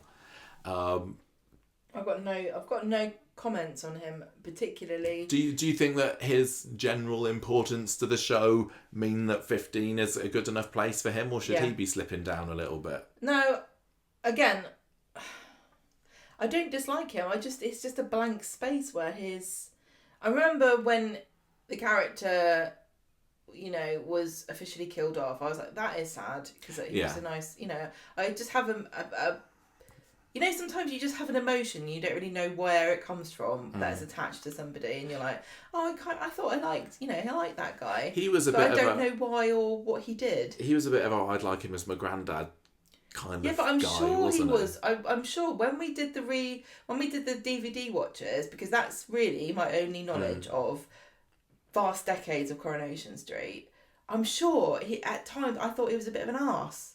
I don't remember. But I'm happy for him to be where he is. Let's put him at 15, shall we? So you wanted Mad Maya. No, I think Alf should be next. Alf is not on the list. Are you talking about Archie again? Alf. Don't worry, I'm sure Audrey can mix them up all the time. Do you not think he could be an Alf? Do you not think so? Yeah. I think that some people would be quite mad that he's higher than, definitely Gemma. Even Sean, some people would want to put him. I think that Sean's length of time in the show put him higher. Archie in terms of importance. Archie was great. I loved him. Roy had national treasure, really good. He was kind of legendary, but he didn't miss a beat. Let's not pretend that he was a hugely significant character. He was a guest star, and I think that's how we wanted it to be. He was still a guest star for a couple of years, though. Yes, I know. Loved him with Blanche. Look, I'm being forced into a corner here to have to debate why I think he's not that significant. But I wouldn't normally want to say any of this stuff, because I really, really like him. I think he's great. But I just think that he was beloved and great and warm and wonderful, and probably one of the best examples of the sort of Jerry Booth character, where he's a masculine... he's a manly man without being overly masculine. He gave off this really great paternalistic energy of just being somebody who knew what he was doing, take care of the people that he loved. He knew what his work. He cared about his work. He cared about his family. He knew what he was doing. He was skilled, and he looked after people. I love the support that he gave Audrey during the whole Richard Hillman storyline as well. He was a big part of that. Yeah, the scene where he Audrey. Yeah, there was the scene where I think it was in his house, where Audrey thinks that she's losing the plot and kind of got a bit of a screw loose, and he does a test on her, doesn't he? Like, asks her to remember some things or gets her to say the alphabet backwards. I can't remember, but it ends with him going, "My God, you're telling the truth. You're absolutely as sharp as a tack. You didn't accidentally leave the gas on. Richard Hillman did try and burn down your house." It was wonderful. I loved how he came back for, I think it was Mike Baldwin's funeral after he'd been away from the show for a bit. I can't picture any kind of slip away from perfection from the time he was in the show. Guessing everyone's heights. We've moved away from the era of Coronation Street characters having catchphrases, really. Yes. He was one of the last to do that. Now the three I'd put him against to argue with is Maya and Lloyd. Yeah. Now Maya, to me, Gemma's getting a very lucky escape here, but is significant because she's one of the very few properly pure female villains. Like Tracy's always touted as such, but she's been diluted a great deal. She's no longer a villain in any sense of the word. Yeah, she has killed someone, whereas Maya hasn't. She tried her best. Pure chaos, vindictive. She was also one of these characters that comes from a higher social class than everybody else in Coronation Street, so immediately an outsider. She's one of the few Asian women on Coronation Street's history. And with Lloyd, I'm going to say again, one of the few black characters on Coronation Street. Yeah.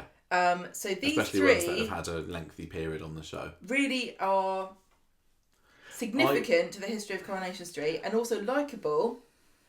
I mean, Maya was... I don't know where to put these Having three. seen Maya recently, she came in as a quite likeable character. I think the first time that she was on screen was because she was a lawyer, and Roy and Hayley had employed her for one thing or another. Maybe it was the Wayne story. I can't remember now.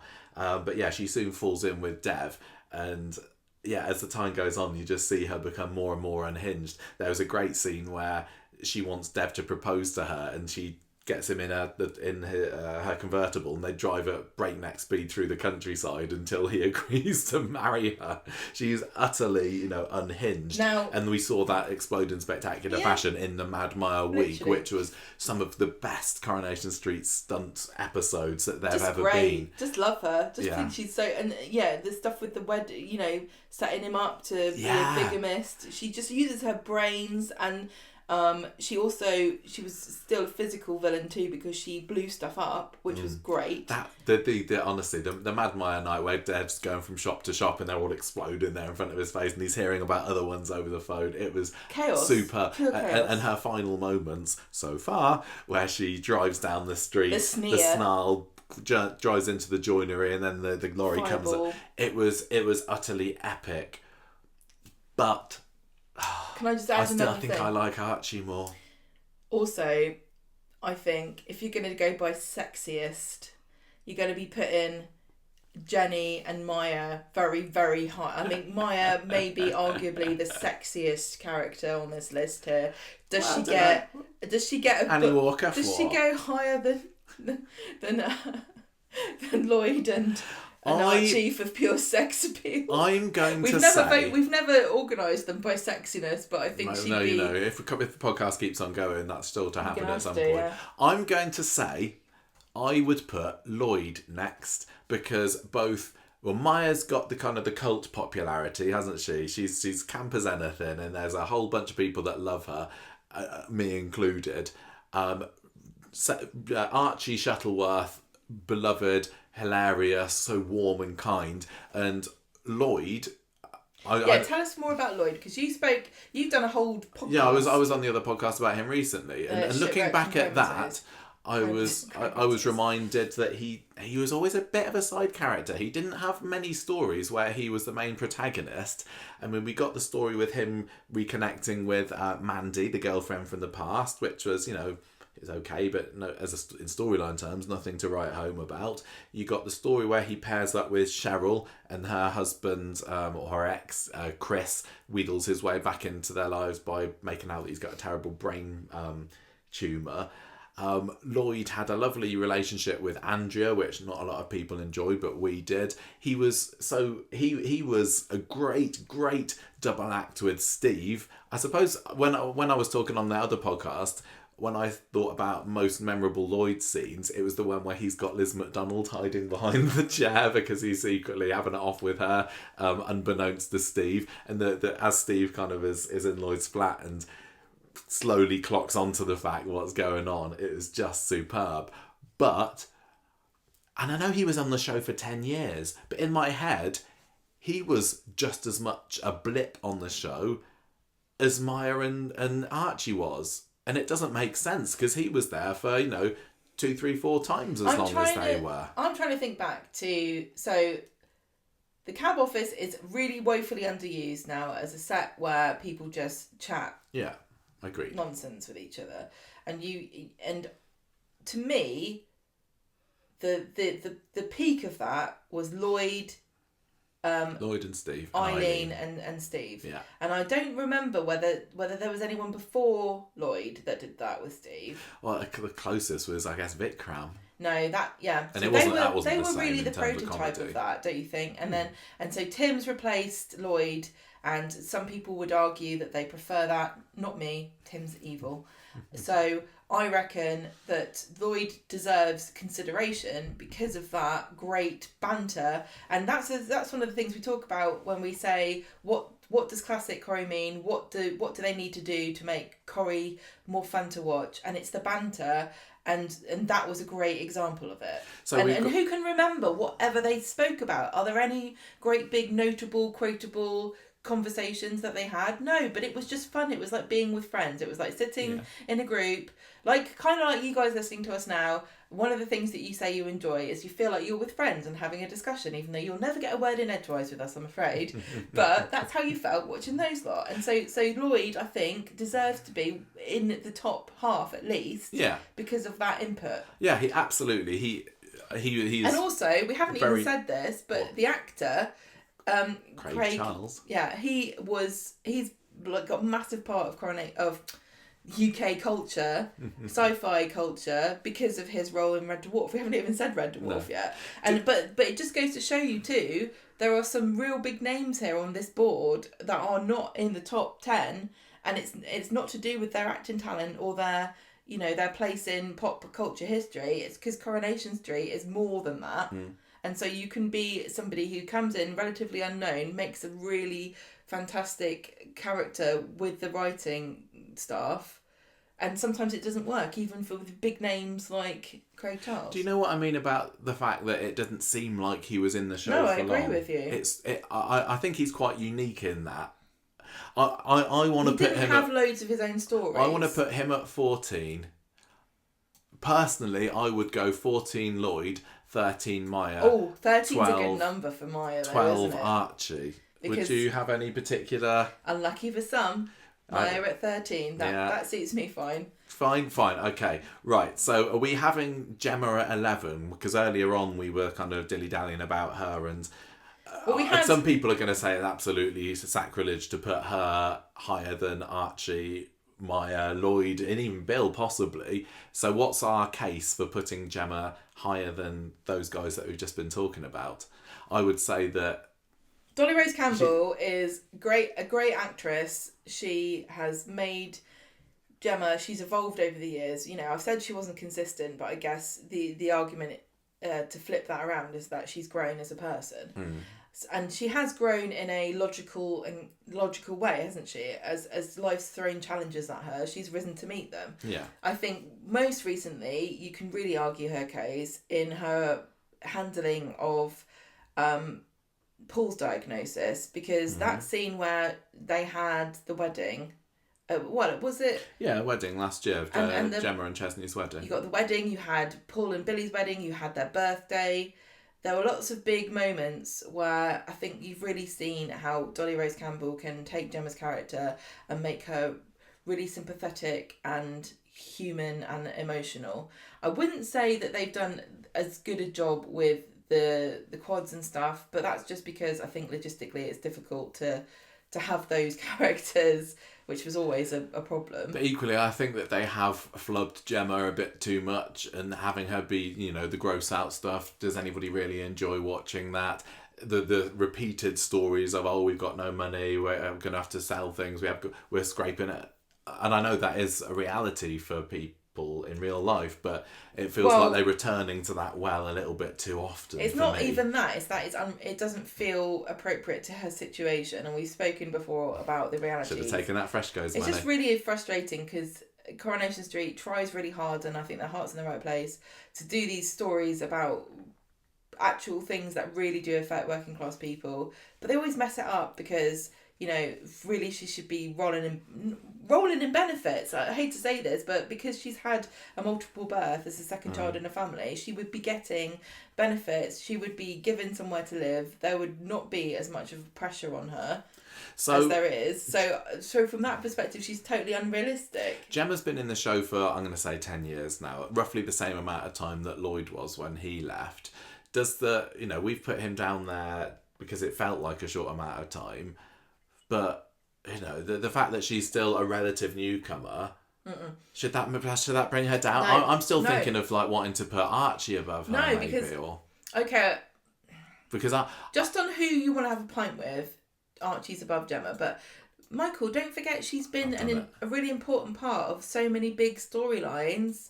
I know, but so was Archie. No, and I think we're as just many as 20 years Gemma. away from the Richard Tillman story and the great Oh, stuff and with leave him there, Blanche. but I don't agree with you. I think you're being a bit unfair, actually. Oh. And I think Just love him. with varying degrees of success, they've given Gemma lots of different storylines. No, you're absolutely right. Right, we've got Scylla at 10, and we're into the top 10. This is going to be very, very difficult now, especially the top Let's three just at the do end. this middle one in order. So middle-wise, so from 16 onwards, from 20 onwards, we had Gary, then Frank, Barlow, Jerry, Brian, Gina, and then the top 5 that we've just done was 15 Bill Webster, 14 Lloyd Milani, 13 Maya Sharma, 12 Gemma Winter, and 11 Archie Shuttleworth. We've already kind of said that Scylla deserves to be at 10 and Sean at 9, although, I don't know, does that still feel right to you, having Sean higher than Scylla? Yeah, I'm not nitpicking again. We've already done it. We already talked about why we put them there. Okay, fine, right. Who's left? Who we've got left, and who I think is going to be incredibly difficult to rank now, although I've still got a bit of personal preference, and you hinted earlier that we did as well. We've got Annie Walker, original Queen of the Rovers. We've got Len Fairclough, Mike Baldwin, Sally Metcalf, as she is now, Jenny Connor, Fred Elliott, and then we've got the 2 croppers, Roy and Hayley. So, okay, who down... I think... Down at the bottom, who is going to go number 8 for you? Because I think I would know who I'd want to put at number 8 there. Len. Yeah, that's exactly who I was thinking, Len. I mean, he was a big part of the show for the first 23 years. He's certainly risen in my estimation since watching it. He's the sort of character that I don't really enjoy watching a lot of the time, kind of the gruff alpha male buildery Real sort of character. guy. And in a sense, and I just saw him as a bit of a bit too hard-edged and gruff, but since watching some of the earlier episodes with him in over the past few years, I've really developed a soft spot for him, and especially in 1961ish, which we've seen a bit of recently. He is a lot of fun, and he kind of comes in. He doesn't live on the street. He's married off the street. But he turns up at the Rovers just to have a pint with people, and he really has a good laugh. He's obviously later gets involved with Rita, gets married to her. The relationship between her and Elsie, which was very sizzling as much as they could get in the 1960s, is worth sort of mentioning. But at the end of the day, he's still not a character when I compare to who else is left there that I've got some real long-lasting big affection for. What would you say? I was going to say, in a sense, he's like Mike Baldwin in that he's a business owner. He's cutthroat in his dealings. I always thought he had a bit of a nasty edge with him. One major element of his storyline was this kind of will they, won't they romance with Elsie Tanner, who was, the sex bomb of Coronation Street. If you're going to compare, I guess maybe Peter and Carla would be a similar, even though they got together. But there was always this kind of like sparky, romancy stuff between those two. Yeah, they had a great two-hander once, didn't they? Or half an episode two-hander. He had a nasty streak to him. He could just be tough and firm. Yeah, he was. He wasn't. Fun. His jokes were sometimes at people's expense, which. Oh yeah, but we've all been there. No, I know, but that's not a likable characteristic. Saying as somebody who does that kind of thing myself, he was a prankster. He had a twinkle in his eye. But I think of the ones we have left, he's the weakest character. Len Fairclough is a character also that I would love to get a group of just Corrie fans in a room who have a sort of working knowledge of the history of Corrie and go, who's Len? And see what they would say. Who remembers Len? I mean, people know that he's an important, massive name from the first 20 years of the show. You'd recognise the name, I think, if you're a fan, but you might not know who he is necessarily. And that was the position we were in 5 years ago or so before we watched the old DVDs. I think I know who's next. Have you got a leaning towards anyone for your next one for number 7? No, I want to know what you're going to say. I'm going to say Mike Baldwin. Oh, interesting. Ah, okay, go on then. No, because Mike Baldwin is one of my, again, blank spots on Coronation Street. Okay. Because you started watching it in 2001, late 2001, Probably. and he was gone by 2006. So I you've got 5 years or so. I started watching it properly then. Yeah. I know he's got a massive history in the show. Why would you put him so low? It's because of who's left. And I've got massive affection for every single one of the remaining characters there. With Mike, although I enjoy him and I like his kind of wheeler dealing, he's similar to Len, that, you know, he could be a bit dodgy sometimes, but we get away with it because he was kind of he had that twinkle in his eye. He's the smiling charmer. Well, they're both of very a villain. similar in that they just genuinely only really care about themselves and they're unapologetic about it. Yeah. Like some of the other, even the male characters on the show will kind of and ah about whether it's the right thing to do. I don't really recall either of them having any bouts of conscience or anything about some of the things they got up to. Womanising, wheeler dealing. Mike was awful when he was married to Susan Barlow, wasn't he? And trying to tie her down to be a home, you know, not wanting her to go to work, wanting her to have the baby. He's been terrible. And his rivalry with Ken was I was just the about biggest. to say that. Yeah, go. Yeah, the rivalry with Ken was amazing, and the love triangle that started it all off in 1983 was one of Corrie's best ever stories, and it was actually quite brief that it was on screen, wasn't it? But that set those two at loggerheads, and it wasn't really resolved until, you know, the Fresco siege in, when was that, 2000, there or thereabouts. He had a great exit story with his dementia. The final scene with him dying on the steps in Ken's arms was very apt for the character. I really like that too, because it felt like it was a great compromise to who won in that lifelong right. No, but who really won, because Ken lived, but Mike thought he won. And at the end of the day, I think that was a really clever way of tying it up. The fact that he died crowing because that he was Deirdre like, in your him. face, I don't even care, I'm off, I'll see you later, I won. And Ken's like, no, I won actually, but he couldn't say it. Yeah. But he, you know, they both won in their own separate ways, because Mike was all about rubbing it in your face and showing off, and Ken was always about the moral victory is mine. So they were both won in from their own perspectives. It was so clever the way they tied it all up. It was really sad his ending. But I think they did a very good job with it. Are you happy for him to end up at number 7? I've never really liked him, but I don't think you're supposed to. No, you're not, but he's one of the villains that, you know, sometimes when he does something a bit mean, you can go, haha, yeah, go on, Mike. Like when Mike gets one over someone. Yeah. And then you also had, you know, when he was in the factory with Ivy and Vera and those all at loggerheads. It was great telly. He's one of those people you can delight in their victories and their failures. Because it's fun to watch people manipulate other people. Sorry. But it's also fun to watch them, you know... Yeah. We've reached the stage now where it's suddenly going to get an awful lot more tricky for me. And... Can I ask for a pause? Is it okay? What do you mean? Can we just pause it for a minute? Yes. Okay, we're back from a little break. So, as I was saying, I think it's really difficult now. We're really going to struggle to pick between these final 6. I don't know who's going to end up in the final 3. I still haven't got a clue. Is there anybody there that... I'm kind of wondering even whether we jump to Annie Walker as position 6. What do you think? Okay.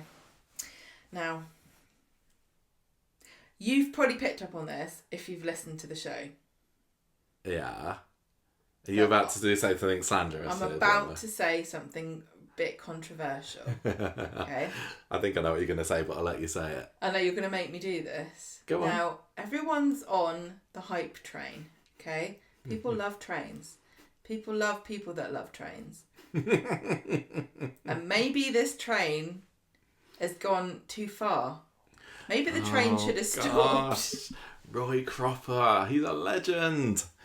Now, I'm not going to say that I really genuinely think he should be the next person, but I do want to address the elephant in the room in that I'm not as much in love with Roy Cropper as everyone else is. That's fair enough. That is allowed. I also don't like how everybody's kind of lauding him as this perfect human being. Like even Carla in the show, when he was, you know, being tried for murder, was saying he's a perfect human. He really isn't. He's very flawed. That's what kind of makes him a good character. And I think that pretending that Roy Cropper is like the one and only true example of human kindness after Jesus Christ himself is kind of like starting to make me dislike him, which is not his fault at all. but it's still going to be something that I take into consideration when I'm talking about him compared to other people, because although he's got his own sense of morals, but he's broken them. He's got he's difficult to get along with. He's gruff. He's got a heart of gold. He does try to help people out, but you know, if you really did like him in real life, would he be your favourite best friend? I don't think so. I think he collects waifs and strays and people that don't have a family, which is really admirable. But sometimes he can be really hard to get on with, and that's why he's a funny character to watch. Because he kind of doesn't understand social cues. He's not. They're not saying he's autistic. He clearly has shown elements of that character. I think it would be unfair to judge him as somebody on the autism spectrum. Do you think? Yeah. Some of the things that I'm saying I don't like about him, I don't want anyone to think I'm saying that about people who are on that spectrum, because that's not true at all. Because he is not, they've never said that that's who he is, and maybe he's played that way, but he's not written that way officially. I mean, it's kind of a bit of a rabbit hole to get down as far as that's concerned, because he obviously struggles with how he interacts with people, but he does the best he can, just like everybody else. He really tries the best he can. But that doesn't mean that he's always a lovable human. He's flawed. He's flawed, but he's lovable a lot of the time. And I've really appreciated how they brought him back into the fore in the last couple of years, because once Hayley died 10, 11 or so years ago, it felt like they didn't really know what to do with Roy. Yes. And they put him together with Kathy, and I kind of liked that, but it clearly wasn't working well enough to put them together forever. And the fact that, you know, somebody of his age can still handle these huge stories, and he's one of the biggest characters so far this year. And as an actor, so admirable. I don't think there's, you know... He's one of the best actors that Corrie has and has ever had on the show. If you're going to take an actor as somebody who is unlike their real persona, I think you give him props for that. For sure. He was best when he was with Hayley. Yes. He came into the show mid-90s. He was real oddball back then, and the character has had a few changes since then. Because he kind of brought in as a bit of a weirdo neighbour for Deirdre, wasn't he? But Corrie quite rightly latched onto that weirdness, smoothed it out a bit, and then when they put him together with Hayley, which was originally a joke, they just struck gold. I mean, one notable thing to mention about both the character of Hayley and Roy is that they were brought in as joke characters. They were brought in as people who are kind of marginalised, and again, Corrie does not want you to say this character has autism, but I think a lot of people view him as such. And you got Hayley, who was brought in as a trans character, as a joke date, and Roy was like, here's this weirdo who's gonna be a stalker, and it's just the power of those two actors to transform those characters. I mean, we saw Julie Hesman. She was talking about the origin of Hayley as a character, and she said this in many other points since and before then, that she was like, this character's not going to be a joke to me. Maybe you think that's what this character is, but she's so much more than that to me, and I'm going to humanise her, and I'm going to make sure that she's not a stupid throwaway butt of people's jokes. And I've never heard David Nielsen talk about Roy in great depth. I don't know if there's an interview that I've missed somewhere, but I wouldn't be surprised if he didn't have the same opinion. And I think it just goes to show that if you can get inside someone's skin and really take the time to understand them, you can like and appreciate almost anybody, no matter how different they are to you. And that's one of the strengths of Coronation Street. And these two characters, Roy and Hayley, really epitomise that spirit. Yeah. You know, and I started this off saying I don't actually like Roy as much as Coronation Street wants me to, and it really is because they're deifying him, and I don't think that's right for any character at all. And as soon as you start doing that to somebody, that's when you start inviting people like me to criticise them for various reasons, which we knew he was great before they started. They didn't need to tell me that he's the most perfect human being that ever lived. Just because he's friends with people that other people don't like doesn't make him a great person. But again, if you were on Coronation Street, would you not want to be friends with Carla and Nina? Because I bloody well would. It doesn't mean that I'm a saint. It just means they're cool. I think the fact that he is so different, out of an ordinary kind of character, makes him automatically watchable. And seeing him And I think across the years he's very rarely strayed away from what makes him him. That you don't often see Roy doing things or saying things where you think, well, Roy wouldn't do that. People have said that this year when he was kind of saying, oh, Lauren's such an innocent soul, and they said, well, Roy wouldn't say that. But on the whole, he has stayed consistent once they settled into what kind of character he was in the late 90s for 30 years now. I would happily, I would happily kind of put him at 5 or 4, but right, well, because I still think that Annie Walker is. I know she was in the show for 20, 25 years or so. I think that the time has gone and we've all moved on a little bit from her. She was absolutely superb. And again, we are into the characters who don't miss a beat here. I've got here. I've got one non-negotiable, which I'm not going to talk about yet, and then I've got a couple of top threes that are different from one another. But I will say the two that are never in that list of ones are Sally and Fred. That what you don't think that Sally or Fred should be in the top 3? Yeah. That's shocking. I would put, and I'm not a massive huge fan of Roy, but I'd put Roy, Hayley, Jenny and Annie above Sally and Fred. Whoa. So I can't begin to argue because you're Fred right. was an absolute genius of a character. He came in as a massive lech and he was leering over Audrey for the first period. But once they settled down, he had, he's a character with the biggest heart and he made mistakes. Great. And John Saverdon played him so well. Honestly, when I think of Fred, I know lots of people will think of him behind the counter serving, or repeating himself and at the bar a lot of the time. But my big enduring memory of him is crying on the sofa with a cigarette in his hand, and I think that really showed he was brilliant how at the pathos. Like John Saverdon really. Did he take risks? I don't know. What can you say? The choices that he made with that character to take such a blustering, confident, completely in control of his life guy and turn him into a blubbering wreck who just boozed and drank and cried. It's hard to watch grown men cry. We don't get very much of it on TV. You got to give Corrie credit. We built up so much love for him by that point. It was after Maureen left him that there were a few times showing his vulnerable side. Yeah. And people say, grown men cry, blah blah blah. It's a trope, and nobody wants to see that. And I don't agree with that at all. What they did with him showed that you can show the vulnerable side of men, and you can still. And it didn't really feel like an issue storyline, but it was still about mental health of men.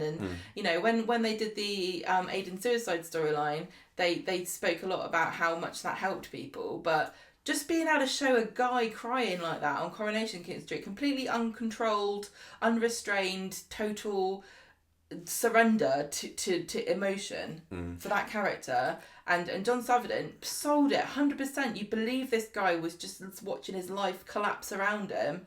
Yeah, and it was because we've seen him so much being full of life, and bon vivant. Yeah, he was, and whether he's got his Cavalier hat on as part of the Rovers centenary that was the Golden Jubilee. The fact that he it? had the audacity to say that history should be changed because of his vibes of that day was such a Fred Elliott thing to do. And also, it's interesting too. We've got Fred and Roy on this same list. Yeah, that's true. This is Who's going to win the Civil War? We don't know yet. We haven't decided. I think he was amazing. I love Fred so much. We're seeing even now on classic Coronation Street, we've just seen the story where he falls into the hole in Audrey's garden and then declares that this is the well of St. Weathers and he's going to sell all this water for massive profits, but then it turns out to be sewage. People are a bit down on that story, but I think he's been amazing in that. He's just consistently funny, apart from when he doesn't need to be.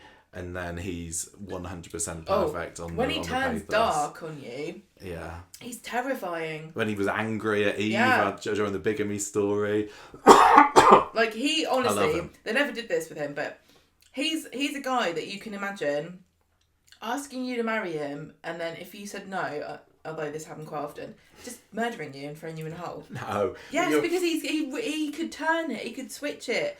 He could be dark, he could be very funny, he could be imposing. scary, he could be overcome with emotion. He always wore his heart on his sleeve, and he felt anything he felt it to the most enormous degree that any human ever has. You mentioned the proposals earlier. That was another brilliant thing of Fred's. Everyone remembers him from his repeating catchphrase, but the fact that they kept on making a joke of his many failed proposals, the orchid story with the Thai bride, when he eventually gets a yes from Bev, the tragic end when he's there with Audrey and then collapses in the hallway. I know, that was great. Doreen, it was... He's obviously a character that really feels emotions very deeply, and he always wanted to share his love with people, but he got rebuffed so many times. Yeah. So he came into the show around about the same time as Roy. Roy's obviously outlasted him for so long. I think I like Fred more than Roy, but it's a very close race. Interestingly, I've put Annie here, but we haven't at number 6. We haven't spoken about Annie yet. We haven't put her there yet. Sally, you said, doesn't deserve a place in the top 3. Hang on a minute. Sorry, in your head. Hang on a minute. Compared to this lot. Hang on a minute. Go on. What did you say? Not she doesn't deserve a place in a top 3. No. But compared to the other characters, with who we've got here, I love Sally. Again, I can say nothing bad really about any of these characters, and the actors who play them embody them so perfectly that you wouldn't ever really believe that they were not real. No. Sally went through a bit of a boring patch before her late 90s rebirth as the pushy stage mum, the snob, which we all know and love as Sally now. I think she came in and she was a lot of fun, putting her and Kevin together, living with Mrs. Ogden, had some great moments. But once she and Kevin had got settled into married life in the early 90s, I didn't find a whole lot of interest there with her. She had a bit of an affair with someone they went on holiday with once, or she was tempted, I can't remember. Then she was brilliant with Rosie, and I think that Helen Flanagan coming in was a brilliant part that added to that double act. But even now, what we're seeing in classic Coronation Street, where she's having the affair with Ian Davenport, I'm not loving Sally loads. So I've had kind of peaks and troughs with Sally over the year, whereas with Fred, I didn't get any of that. There wasn't and a lull. there was no lull for Fred. And even now, what Sally's pairing her up with Tim was a master stroke. Everybody loves them as a couple, or at least appreciates. At least they appreciate that they are one of Corrie's most enduring modern couples in an era where we definitely don't have the same, obvious. Back in the first half of the show, you could reel off a whole list of classic Corrie couples. We can't do that these days, but Sally and Tim are right up there. But even now, it feels like Sally's brought in to do some great scenes. I mean, the stuff that she's had this year with Demi has been amazing, but it's been over and done with in a matter of minutes, and then she's put away in a box again, and I feel she's so underused, much like Jenny is this year. I was going to say, Jenny and Sally both this year have had a few scenes, or in the past 12 months, or what I'm going to say, although that would include the Stephen storyline for Jenny, I suppose. But there have been some scenes where you're like, these are great actors, their lines are so well written. Yeah. Sometimes it feels like a character can be a chore to write for, and we said this about Kirk quite often, but I don't really feel like Jenny and Sally seem like a chore to write for. It seems like a pleasure. Like they flow, it feels like the lines write themselves, they deliver them so well, their facial expressions are fantastic, on point every time, and it just feels so sad now, unfortunately, to see them in scenes, because you just know you're missing out. Like, here we go, here's a Jenny scene, great, now I'm bereft because I know we could have had Jenny scenes for the past month. Get a month, yeah. Both of them are on the wane slightly, but I'm going to argue, in Sally's case, she's been on the wane for a long time. The last big story she had maybe was with Tim and Elaine, and she was involved in that, but I didn't enjoy it. There was the heart attack stuff. There was the timpertency storyline a few years ago. But even that didn't feel like a big story. The last big story that I associate with Sally was her wrongful imprisonment, which didn't really work so well for me because it just felt like a bit of a rehash of what we went through with Deirdre. The thing about we haven't really said this properly, but we've been alluding to it all the way through. there's the potential for the character and the character themselves and the stories that they've been involved in. And those are actually two different things. And we've been judging them as a duality, right, all the way through this. But when we're pushed, we will always pick what we like about, the character we like the most. But now we're being forced here because some of these characters are much more than the sum of their parts and their storylines, and some of them aren't. And I'm going to say, unfortunately, with Sally, if you look at her overall career, she's been in the show for a long time. She was being looked down her nose at by Hilda Ogden, for goodness sake. She's been in it for a long time, but she's been such a chameleon that whole time that I don't think that you can say, oh, I love Sally and I've loved her the whole time, because you haven't. She started off, she was a bit of a strumpet.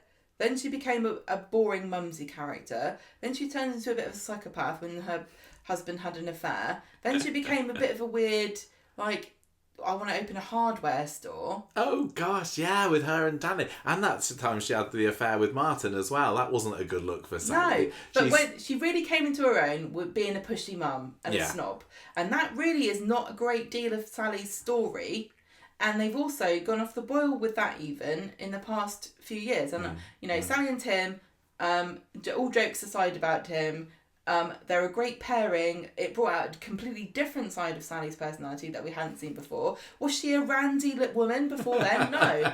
But I think it's the versatility of Sally Devener who has changed her performance over the years. But Sally's not a consistent character. No, I agree with that. Does that count against her? I'm going to argue a little bit yes. But unfortunately, that's Sally Devener's strength, that she's actually really, really good at pivoting and delivering what they ask her to do. And even, the other brilliant Sally moment we had around the breast cancer story when she's revealing that to Kevin, and then that's so fantastic. That soon followed up with the tram crash when she leaves Molly there to die. I mean, wow, that was one of Corrie's best scenes ever. She really... But you're right, I think maybe the inconsistency makes her go a bit lower down. I don't know what to do with these orders here. Tell me about Annie Walker. And Annie Walker... Is she a kind of a top 3 there for you? Okay, so do you have in your mind how long she's been in the show? Because I don't. Well, yeah, she was in the show for like 24 years or so. She is the original bar... she's the original landlady of the Rovers. Yeah. She's the original snob of Coronation Street. Yeah. And a lot of the characters, the elements of them, even Sally's parts of her personality, you can really look back and put them into her. They had that Christmas special, didn't they, where they had Sally Dinaver playing the part of Annie Walker. It was like going back in time, I can't remember, but yeah, there was definitely... And another thing I want to also say about Coronation Street, because of its lengthy history as an icon of British television, the fact that it was 1960 it began, and TV's evolved a lot over those years, but those stereotypes of British television and comedy are still rooted in those very early days. And I'm going to say that I think Annie Walker, you can argue, is the progenitor of so many snob TV characters over the years. Even someone like Hyacinth Bouquet, you could probably look at that and go, was there influence by Annie Walker? Is there a little bit of Annie Walker in every snob that appears, graces our TV screens? She was distilled, and it's certainly not as though she invented the idea of being a snob. There's something in our racial heritage that makes us all a little bit Annie Walker. But as far as influence goes, I really think that she is one of the hidden influences of British television. This character, she lasted so long. She was so funny. So many scenes with her and Jack too. They were the original chalk and cheese couple. You're going to say, you can go back and say this character and that character, this couple and that couple, very iconic. Jack and Annie were the original iconic couple of Coronation Street. I'm trying to think of who was married on the street. Well, and it was Ida and Frank. Yeah. Who else? I can't. Eventually, after not too long, we had Harry and Concepta. But they were the original married couple of Coronation Street, and honestly, the prototype for the henpecked husband and the naggy, funny, oblivious wife was there. They were the originators of this, and I have to say props to her for embodying that role in Coronation Street. Not only that, so you've got the snob. She was the original snob. You've got the original couple that all couples really should be judged against. But also she was the first landlady, and landladies at Coronation Street are one of the biggest roles there is. Like, when you go through who was this and that, factory owners, you can't really talk about them because the factory's come and gone and been different things. The corner shop owner, not really as prestigious as the landlady. Who's the landlady? Who's the landlord of the Rovers is the biggest thing in Corrie, and she was the first. For sure, you're making a good case. She should be in the top 3. She should be in the top 3. She was. Do you think that she should be number 1? I don't mind where, because I want her to get through. I'll put her at 3. You've argued a very good case there. I still think that, she... If you were to ask kind of Coronation Street fans now, name some big Coronation Street names, I think it'd take a long time for her to be mentioned. I think she has been forgotten to time a little bit. I think that's true. Is this Corrieliminator a way of pushing her through and trying to get people to realise? Now, if you go on the Coronation Street, it's just really Street difficult with who we've got left. Experience, you'll see that there's a clip in the movie that they show you at the beginning, which is her saying something along the lines of, "You'll have to go a long time before the end of Coronation Street." It's something like that, isn't it? Coronation Street's going to be here for many years to come. I can't remember. And I love the fact that was in there, because I think that... And it's sad, and I do think she and Elsie Tanner are 2 of the biggest names in TV history, and because time progresses and so many other great characters and actors and TV shows have come and gone since then, it's easy to forget. But I don't think we should. I think that we, as a Coronation Street podcast... we need to make sure we keep the lights on for old Annie so she can find her way up to You're bed. really selling her here. I can sell anything. I honestly think she's great, and she didn't miss a beat from what we've seen so far either. She was hilarious. She was so oblivious to the fact that she was a snob as well, wasn't she? I know she liked to look down on people, but she didn't realise quite that people... what her neighbours thought of her as well. She was beloved by the neighbours as well, but they also thought that she was a bit of a thorn in their side too. I also don't remember if we ever got to see this, or if we watched it on YouTube, or if it was on the DVDs.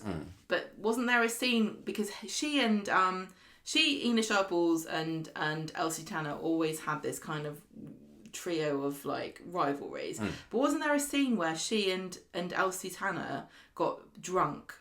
And they were the only ones in the pub, and they were kind of... I thought it was her and Ina. I thought, wasn't that during the wrestling match episode? I don't know, but Annie's let her guard down over the years, and it's always fun to see her, It was great to see how she came into her own once Jack died as well.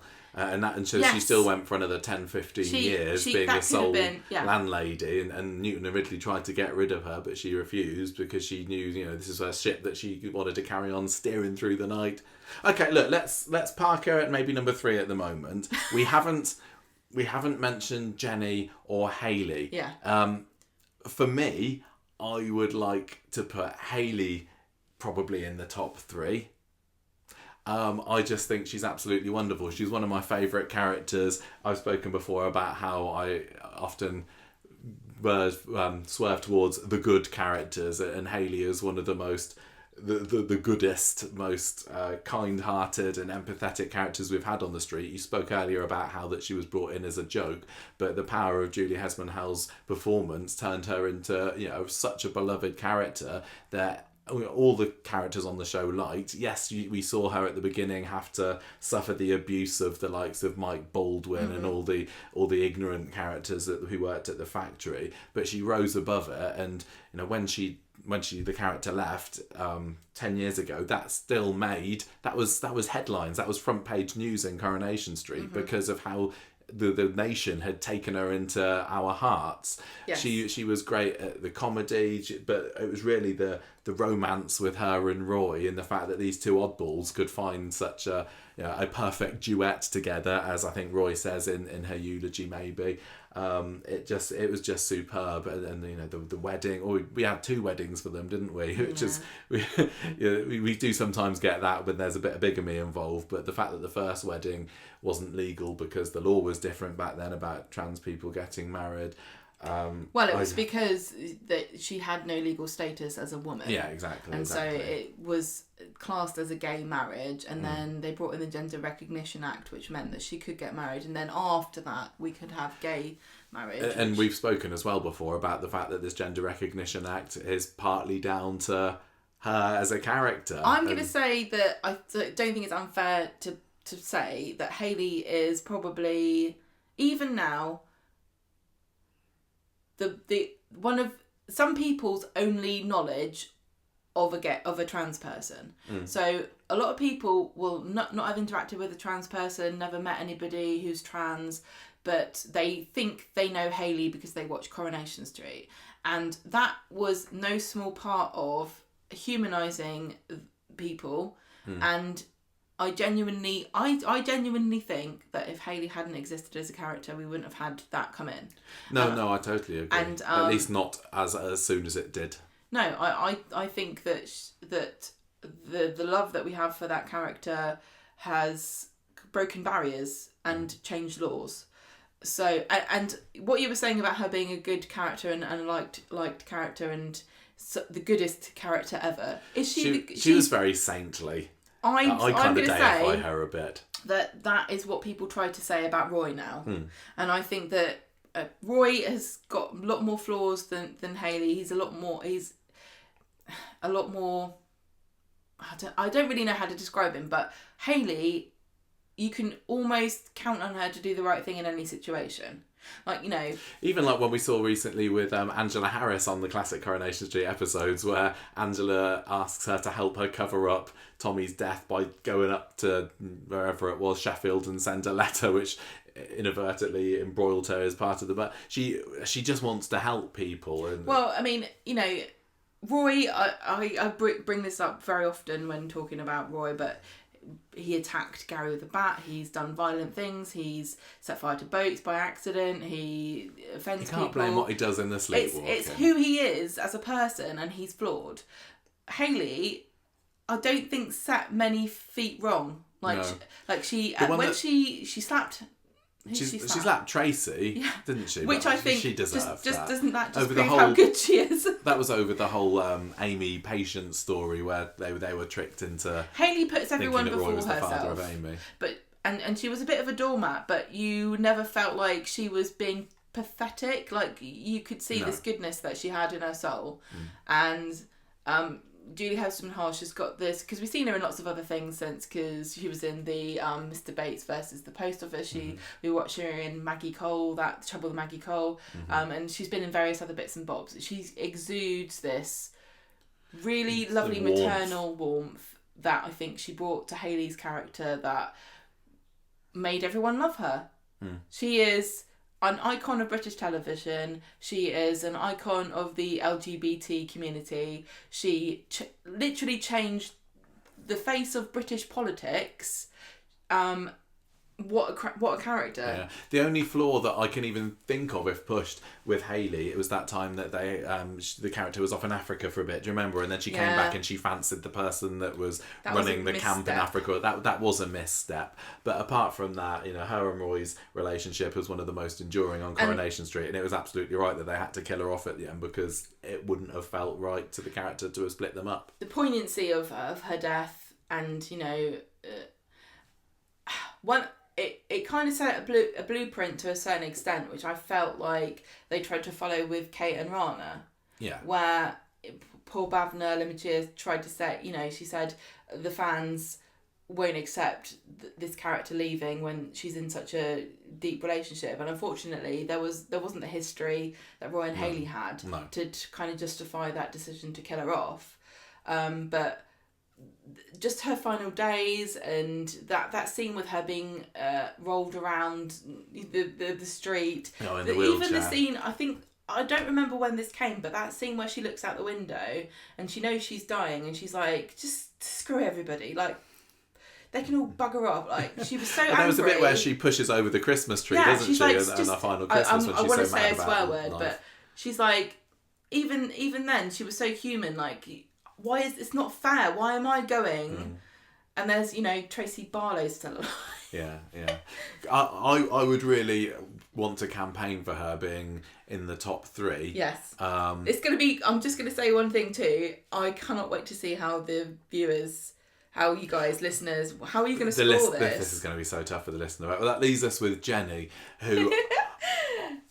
What a fantastic character. Brilliant. She's been in the show nearly 10 years after her, in her comeback years. She was obviously in it for, I can't remember how long, in the 80s, 4 or 5 years. But we didn't see a whole lot of it then. We have since. And the Alan Bradley story, she played a part in.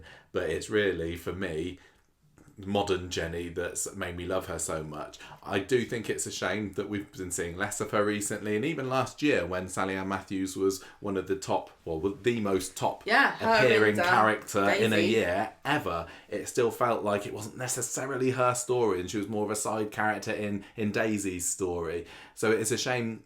I think that since Johnny's died, they've been struggling a little bit to know what to do with her. But when Jenny is on top form, she's absolutely amazing. I love the romance of her and Johnny coming together in the factory. She's so much fun. That what really turned me on to loving Jenny as a character was the story where she was, she had the wig and she was, she stole Jack away and she was nearly dangling over the balcony, and Sally Ann's performance was just absolutely superb as someone in the severe poorly mental state that she was in then. But yeah, she's fun. She can do drunk acting like no other, much like Fred when she needs to do the sad dramatic stuff. She can. Absolutely love her. Her relationship with Gemma was amazing. I think she's got a lovely double act now with Daisy. We're not seeing a whole lot of that. Her and Rita. Yeah, of course. One of the oldest characters on the show still going, yeah. Rita. However, I'm still not sure whether a top 3 is completely right for that character compared to who we've got left, who I think have got a bigger history and importance to the show. Yes, we absolutely love Jenny. Yeah, I know she's been Rover's landlady for a long time now, but the fact that even in that time that she's been underused a fair bit and there's not been loads of really big Jenny stories, I don't think that she is as S+ tier an icon as some of these other characters are. But that doesn't mean that I don't think that she, in the fandom in general, but it doesn't mean I don't think that she's absolutely amazing. One thing I really note about the top 10 here that we're talking about is all of these characters are so good at doing comedy and drama and pathos, and I think that Sal is so fantastic at doing those things. She can cry, she can laugh, you feel every emotion when she sells it to you 100%. And she had a big part in the End of Stephen's storyline last year. That was great. Yeah, that's true. The story with her in the Rovers being held hostage, and then all the stuff in the sinkhole, which a lot of people don't enjoy, but we thought was amazing. Brilliant. One thing I think has left a sour taste in both of our mouths is the build up to Carla owning the Rovers, her and Daisy sneaking around, stealing Stephen's money, stealing it off Carla and using it to buy the Rovers, which then led into this idea that Carla was going to own the Rovers and there would be a big showdown between two of the queens of the street, Carla and Jenny, with Daisy, backing up Jenny. Just not seen it. It's not and happened. We haven't seen it, and that's been a massive disappointment to, I think, not just Jenny fans but Corrie viewers in general, because... And also COVID has affected this. So I've just said this is going to be demonetized because I've said suicide and COVID in the same video. But this is Coronation Street and you can't avoid taboo topics. So since the COVID pandemic, we've had issues not only in real life but on television with how many people you can have in a room at one time, and Coronation Street still kind of overcoming those challenges with making sure that the set of the Rovers is full of extras and life and scenes and people discussing stuff. I think they've done a really good job over the past month of rallying a bit and making that a more central hub of conversation. But poor Jenny's tenure as the landlady of the Rovers really has been affected by that real life issue. But I think that, when I think of what makes great Rovers landlords and landladies, it's also the backroom stuff, which I don't feel that we're getting enough of with Jenny either. I could picture Bet and Betty and Fred G sitting around the table there just to start off the episodes, just a slice of life stuff. We don't really get that with Jenny. But I'm going to argue back to you and say that when they were closing down the Rovers in that storyline about, the brewery selling it off and stuff, that team, I had such faith in them, and it really made me realise what we're missing out on. I know. There's a really great team. Gemma, Sean, Daisy, Glenda. Jenny, Glenda. What a great group of characters, and we've not seen enough of them. Now, again, I said earlier, potential versus reality, and how much you like the character. Jenny's got so much more potential than they've given her to do. Jenny should be one of the forefront characters of the show. She is so much fun, and Sal brings such a great dimension to that character. She's vulnerable, she's strong, she's funny, she's sad, all of the things you want from a leading lady in Coronation Street. She's got it in spades. The backstory of the character is fantastic. The actress is fantastic. The situation of the character is fantastic. Why are we faltering so much in realising that on the screen? And the fact that she's never, as a character, she's not, Jenny, Sally Ann Matthews hasn't won any awards since playing Jenny recently because she's not given quite the right material for it. She's been nominated for a few, but she can do it, but Corrie just don't seem to be wanting to let her. But I really genuinely think, despite all of the things that I think haven't happened, the stuff that has happened makes her worth a top 3. Because I think she's funny. She had the stuff with Stephen. Before then, she had the stuff with Johnny. Her and Johnny were brilliant. She pivoted from being a cleaner at the factory to being the landlady of the Rovers. The wedding with her and Johnny was brilliant. The bedside scenes with her and Rita, heartwarming. The stuff where she drove on a motorbike in the middle of the chaos of Maria and Eva throwing each other in a fountain. Great. The amount of time she's just rocked up with beautiful, gorgeous dresses, being sexy as hell with her gorgeous hair behind the bar. Her and Daisy sitting there doing their nails and snarking on everybody. Her maternal instinct with Daisy, her being mothered by Rita, those scenes in the 10,000th episode with her and Rita and Dennis and stuff, even though I didn't necessarily like what happened at the end of it, the fact that she was such an integral part of that very important milestone episode shows you what a great character she is. Again, you've argued a good point here. Look, I'm thinking that with our rankings at the moment, I'd be happy to have Roy at number 5. You said that you've got your issues with him a little bit, although I think he's a beloved icon. I feel like I took myself out of it after a while because I'm so convincing that he is a really good... Look, this top 5 here, I'm sorry, Sally, I know that 6 doesn't feel right for you. You really are a truly great character. You've been in it so long. But this top 5 feels right. Yeah, I think so. I think you're right. This top 5 feels right. And Roy and go on, sorry. If it was me here... If only it was. I think with what I've got remaining... I would maybe go like this, and I would have Hayley at number 1, Jenny at number 2, Fred at 3, Annie at 4, and then Roy at 5. And I know you really wanted Annie. You argued a very strong case for her being in the top 3 there, but I just think that the fact that she is an icon of classic Coronation Street, but is she an icon of Coronation Street as a whole? And I would still say that Hilda is, and I would still say that Ina Sharples is. I don't think that Annie is. I don't think Elsie and Annie are, which is weird because they were bigger than Hilda and Ina. Arguably at the time. Yeah. At the time. Yeah. But I think that Fred is an icon of Coronation Street. I think that Hayley is. Yeah. I'm not even convinced. I said this, I don't think that Jenny is an icon of Coronation Street for the For all ages. for all ages, of all people, of all viewers. She's obviously one of the most important characters to us for the podcast, and we've always been singing her praises. And maybe if you say, yeah, well, as this is the Conversation Street list, yes, she does make it into the top 3, even pushing the likes of Annie out. I don't know. What are you thinking? If I was doing this by myself, which would be bliss, I would put Jenny at 3. Yeah. I think I would put Hayley at 2, and I'd put Annie at 1. Would you? And then So I'd you'd have be Fred ousting at 4. Fred. Oh, it's so difficult.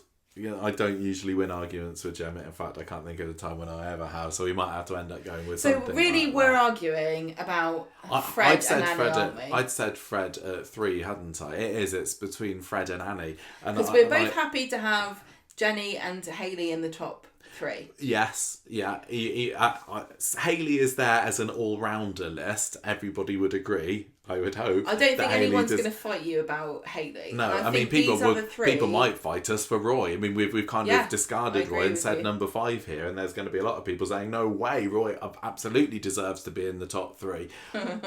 But I think that's set now.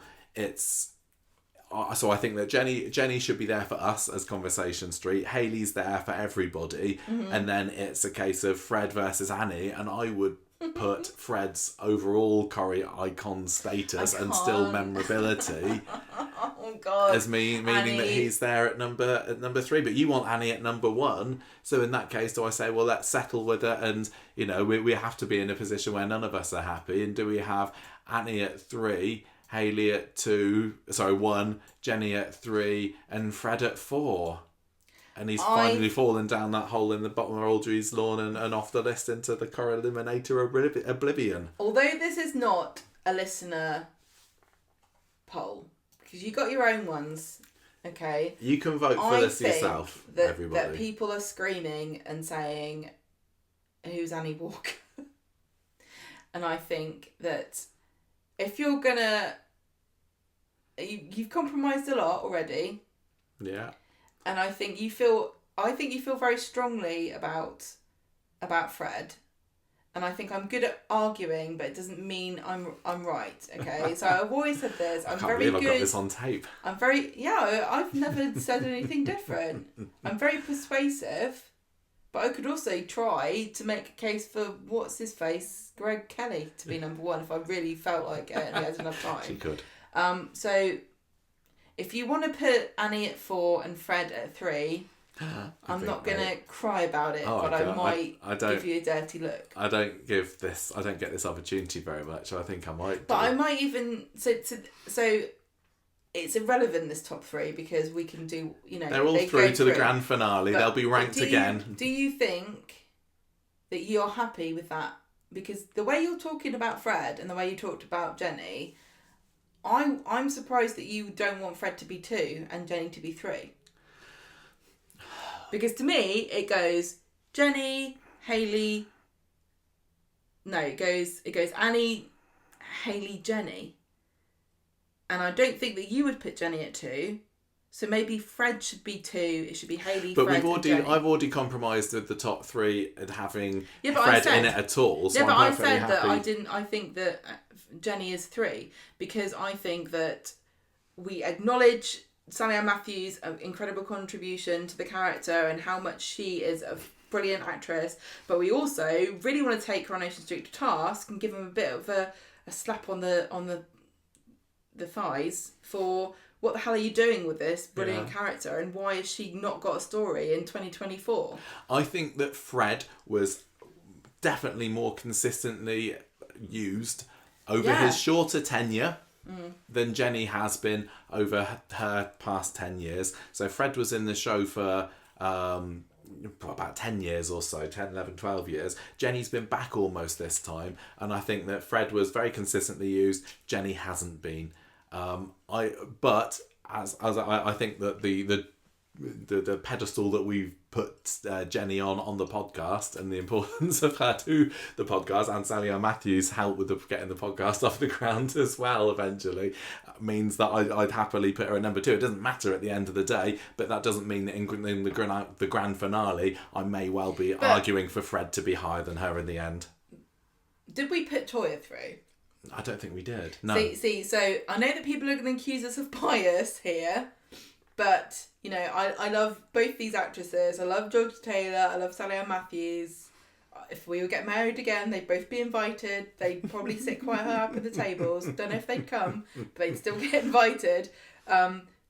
It doesn't necessarily bear a lot of relation to how high I'm putting them, because one of the reasons I admire them both is because of how brilliant they are at acting and how much I adore their skill, and how much as somebody who enjoys watching talented people strut their stuff and do whatever it is. It doesn't matter if it's acting, could be painting, could be poetry. Well, I hate poetry. Could be writing, whatever. I enjoy watching talented people being given the opportunity to show everybody what they're made of.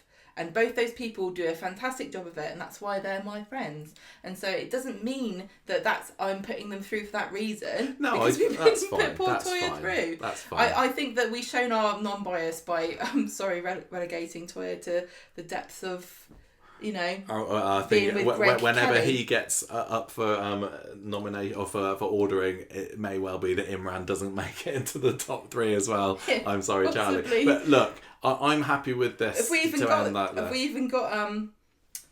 What's his face in? Who? Henry. Is Henry even Newton in the 300? is not in the 300. See, no. it's not biased at all. Nobody come to Right. me with that, because I'm not having it. This is our longest Corrieliminator ever, and I think that the names that were picked have earned that status, but I don't know whether people's Look, attention is waning at the moment, I so I think really we maybe hope- need to call it to a day. Listen, we've stirred controversy here. Get yourself on Twitter, write a horrible tweet, say we're stupid. We put Roy at number 5. What we thinking? Annie Walker not in the top 3. Are you kidding me? What the heck? Mayor number 13. You must be having a laugh. And Why is show what Haley you number think 1? by voting in the listener Sally's not poll even as well. top 5. You give us free promotion by complaining about what we've done here, unless you agree with us, in which case feel free to also say something. Right, let's end this. Let's just do a rundown of our top 30 then. So, number 30, we have got What's His Face, Greg Kelly, Les's son from the past. Maybe he shouldn't have appeared in the top 300 at all. Never mind. Similar, Charlie Ramsden, the drunkard teacher. Nobody really misses her, do they? Molly Hardcastle is next, followed by Bert Tilsley, gone before his time. I'm just clicking so that I can make them appear on screen. Then we've got Erica Holroyd, great actress, but just didn't work in Coronation Street. Ronnie Bailey is up next in position 25. Can I just Maybe say, there's still a big Ronnie story to come, but as of end of 2024, he's not really lighting any fires for us at the moment. Could literally pick me up any time he wanted because of how strong he is, but he's not going to make it into the top 3. He's not. Renee Roberts is next at number 24. Pole through the face. Pole through the face. And Stella Price is next. She's done pretty well not to end up lower, to be honest. But, Sorry. Another cracking actress just didn't work on Coronation Street. Sylvia. Stephanie Cole's character Sylvia is next. Sylvia Goodwin. Better than worse than her son. Much worse than her son. And then Zoe Tattersall, currently, probably lording it up in the cult in Nirab as their almighty leader. Who knows? She's probably the Bring her back, administrative Corey. assistant She's to there the at number local regional 21. manager for the Northwest. 20, we have got Gary Mallett, drummer and sad Single father towards the end there. And speaking of fathers, Can I just say how many? No offence, but how many drummers are single fathers? Quite a lot, I'd say. Frank Barlow is at number 19 on the subject of fathers, and then we've got Jerry Booth, taken before his time. Also, Brian William Packham. Shatner clone there in that Yes, picture. thank you. Brian Packham was at number 17, the vomiting head teacher, followed by Gina Seddon, Sally's sister. We love her.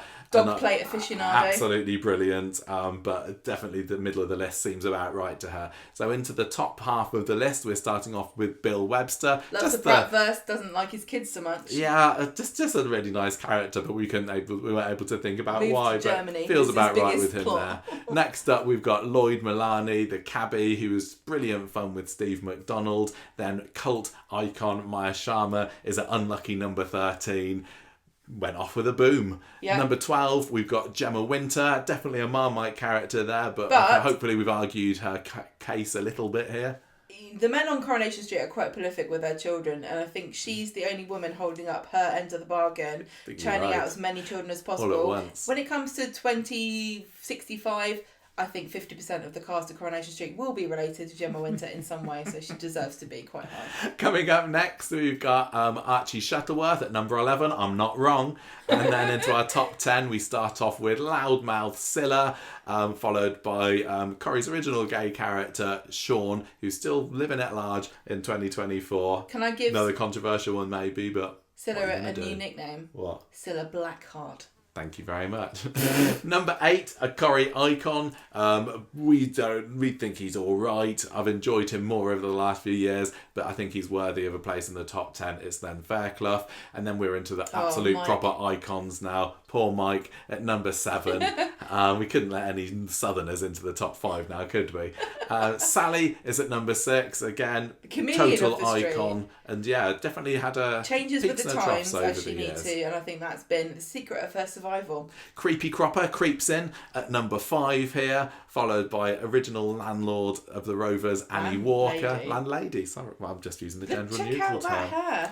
Then we have got our top 3. These are the characters that have avoided Corrielimination and will go through into the grand finale next year. I'm happy with this. We have got Fred Elliott. I say Fred Elliott at number 3. Jenny Bradley, Flamin' Bradley / Connor at number 2, and our number 1 is beloved. How could you not have Hayley Patterson Cropper? Absolutely, I tell you what, fantastic. Congrats, you 3. You've made it through. I think Hayley's the kind of person who would never do Corrieliminator because she'd want everyone to be number 1. She'd want everyone to win. So bless your heart, Hayley. We miss you. I hope you're having.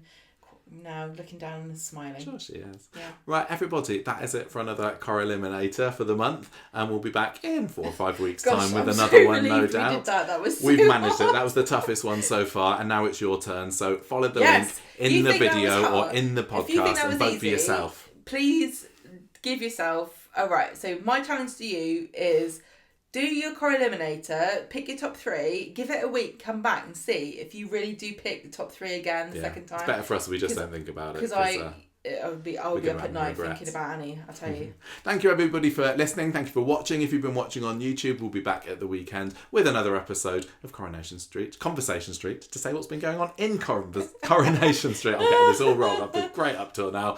We better go. Thank you for watching, everyone. Thank you. Goodbye. Ta-ra. Bye.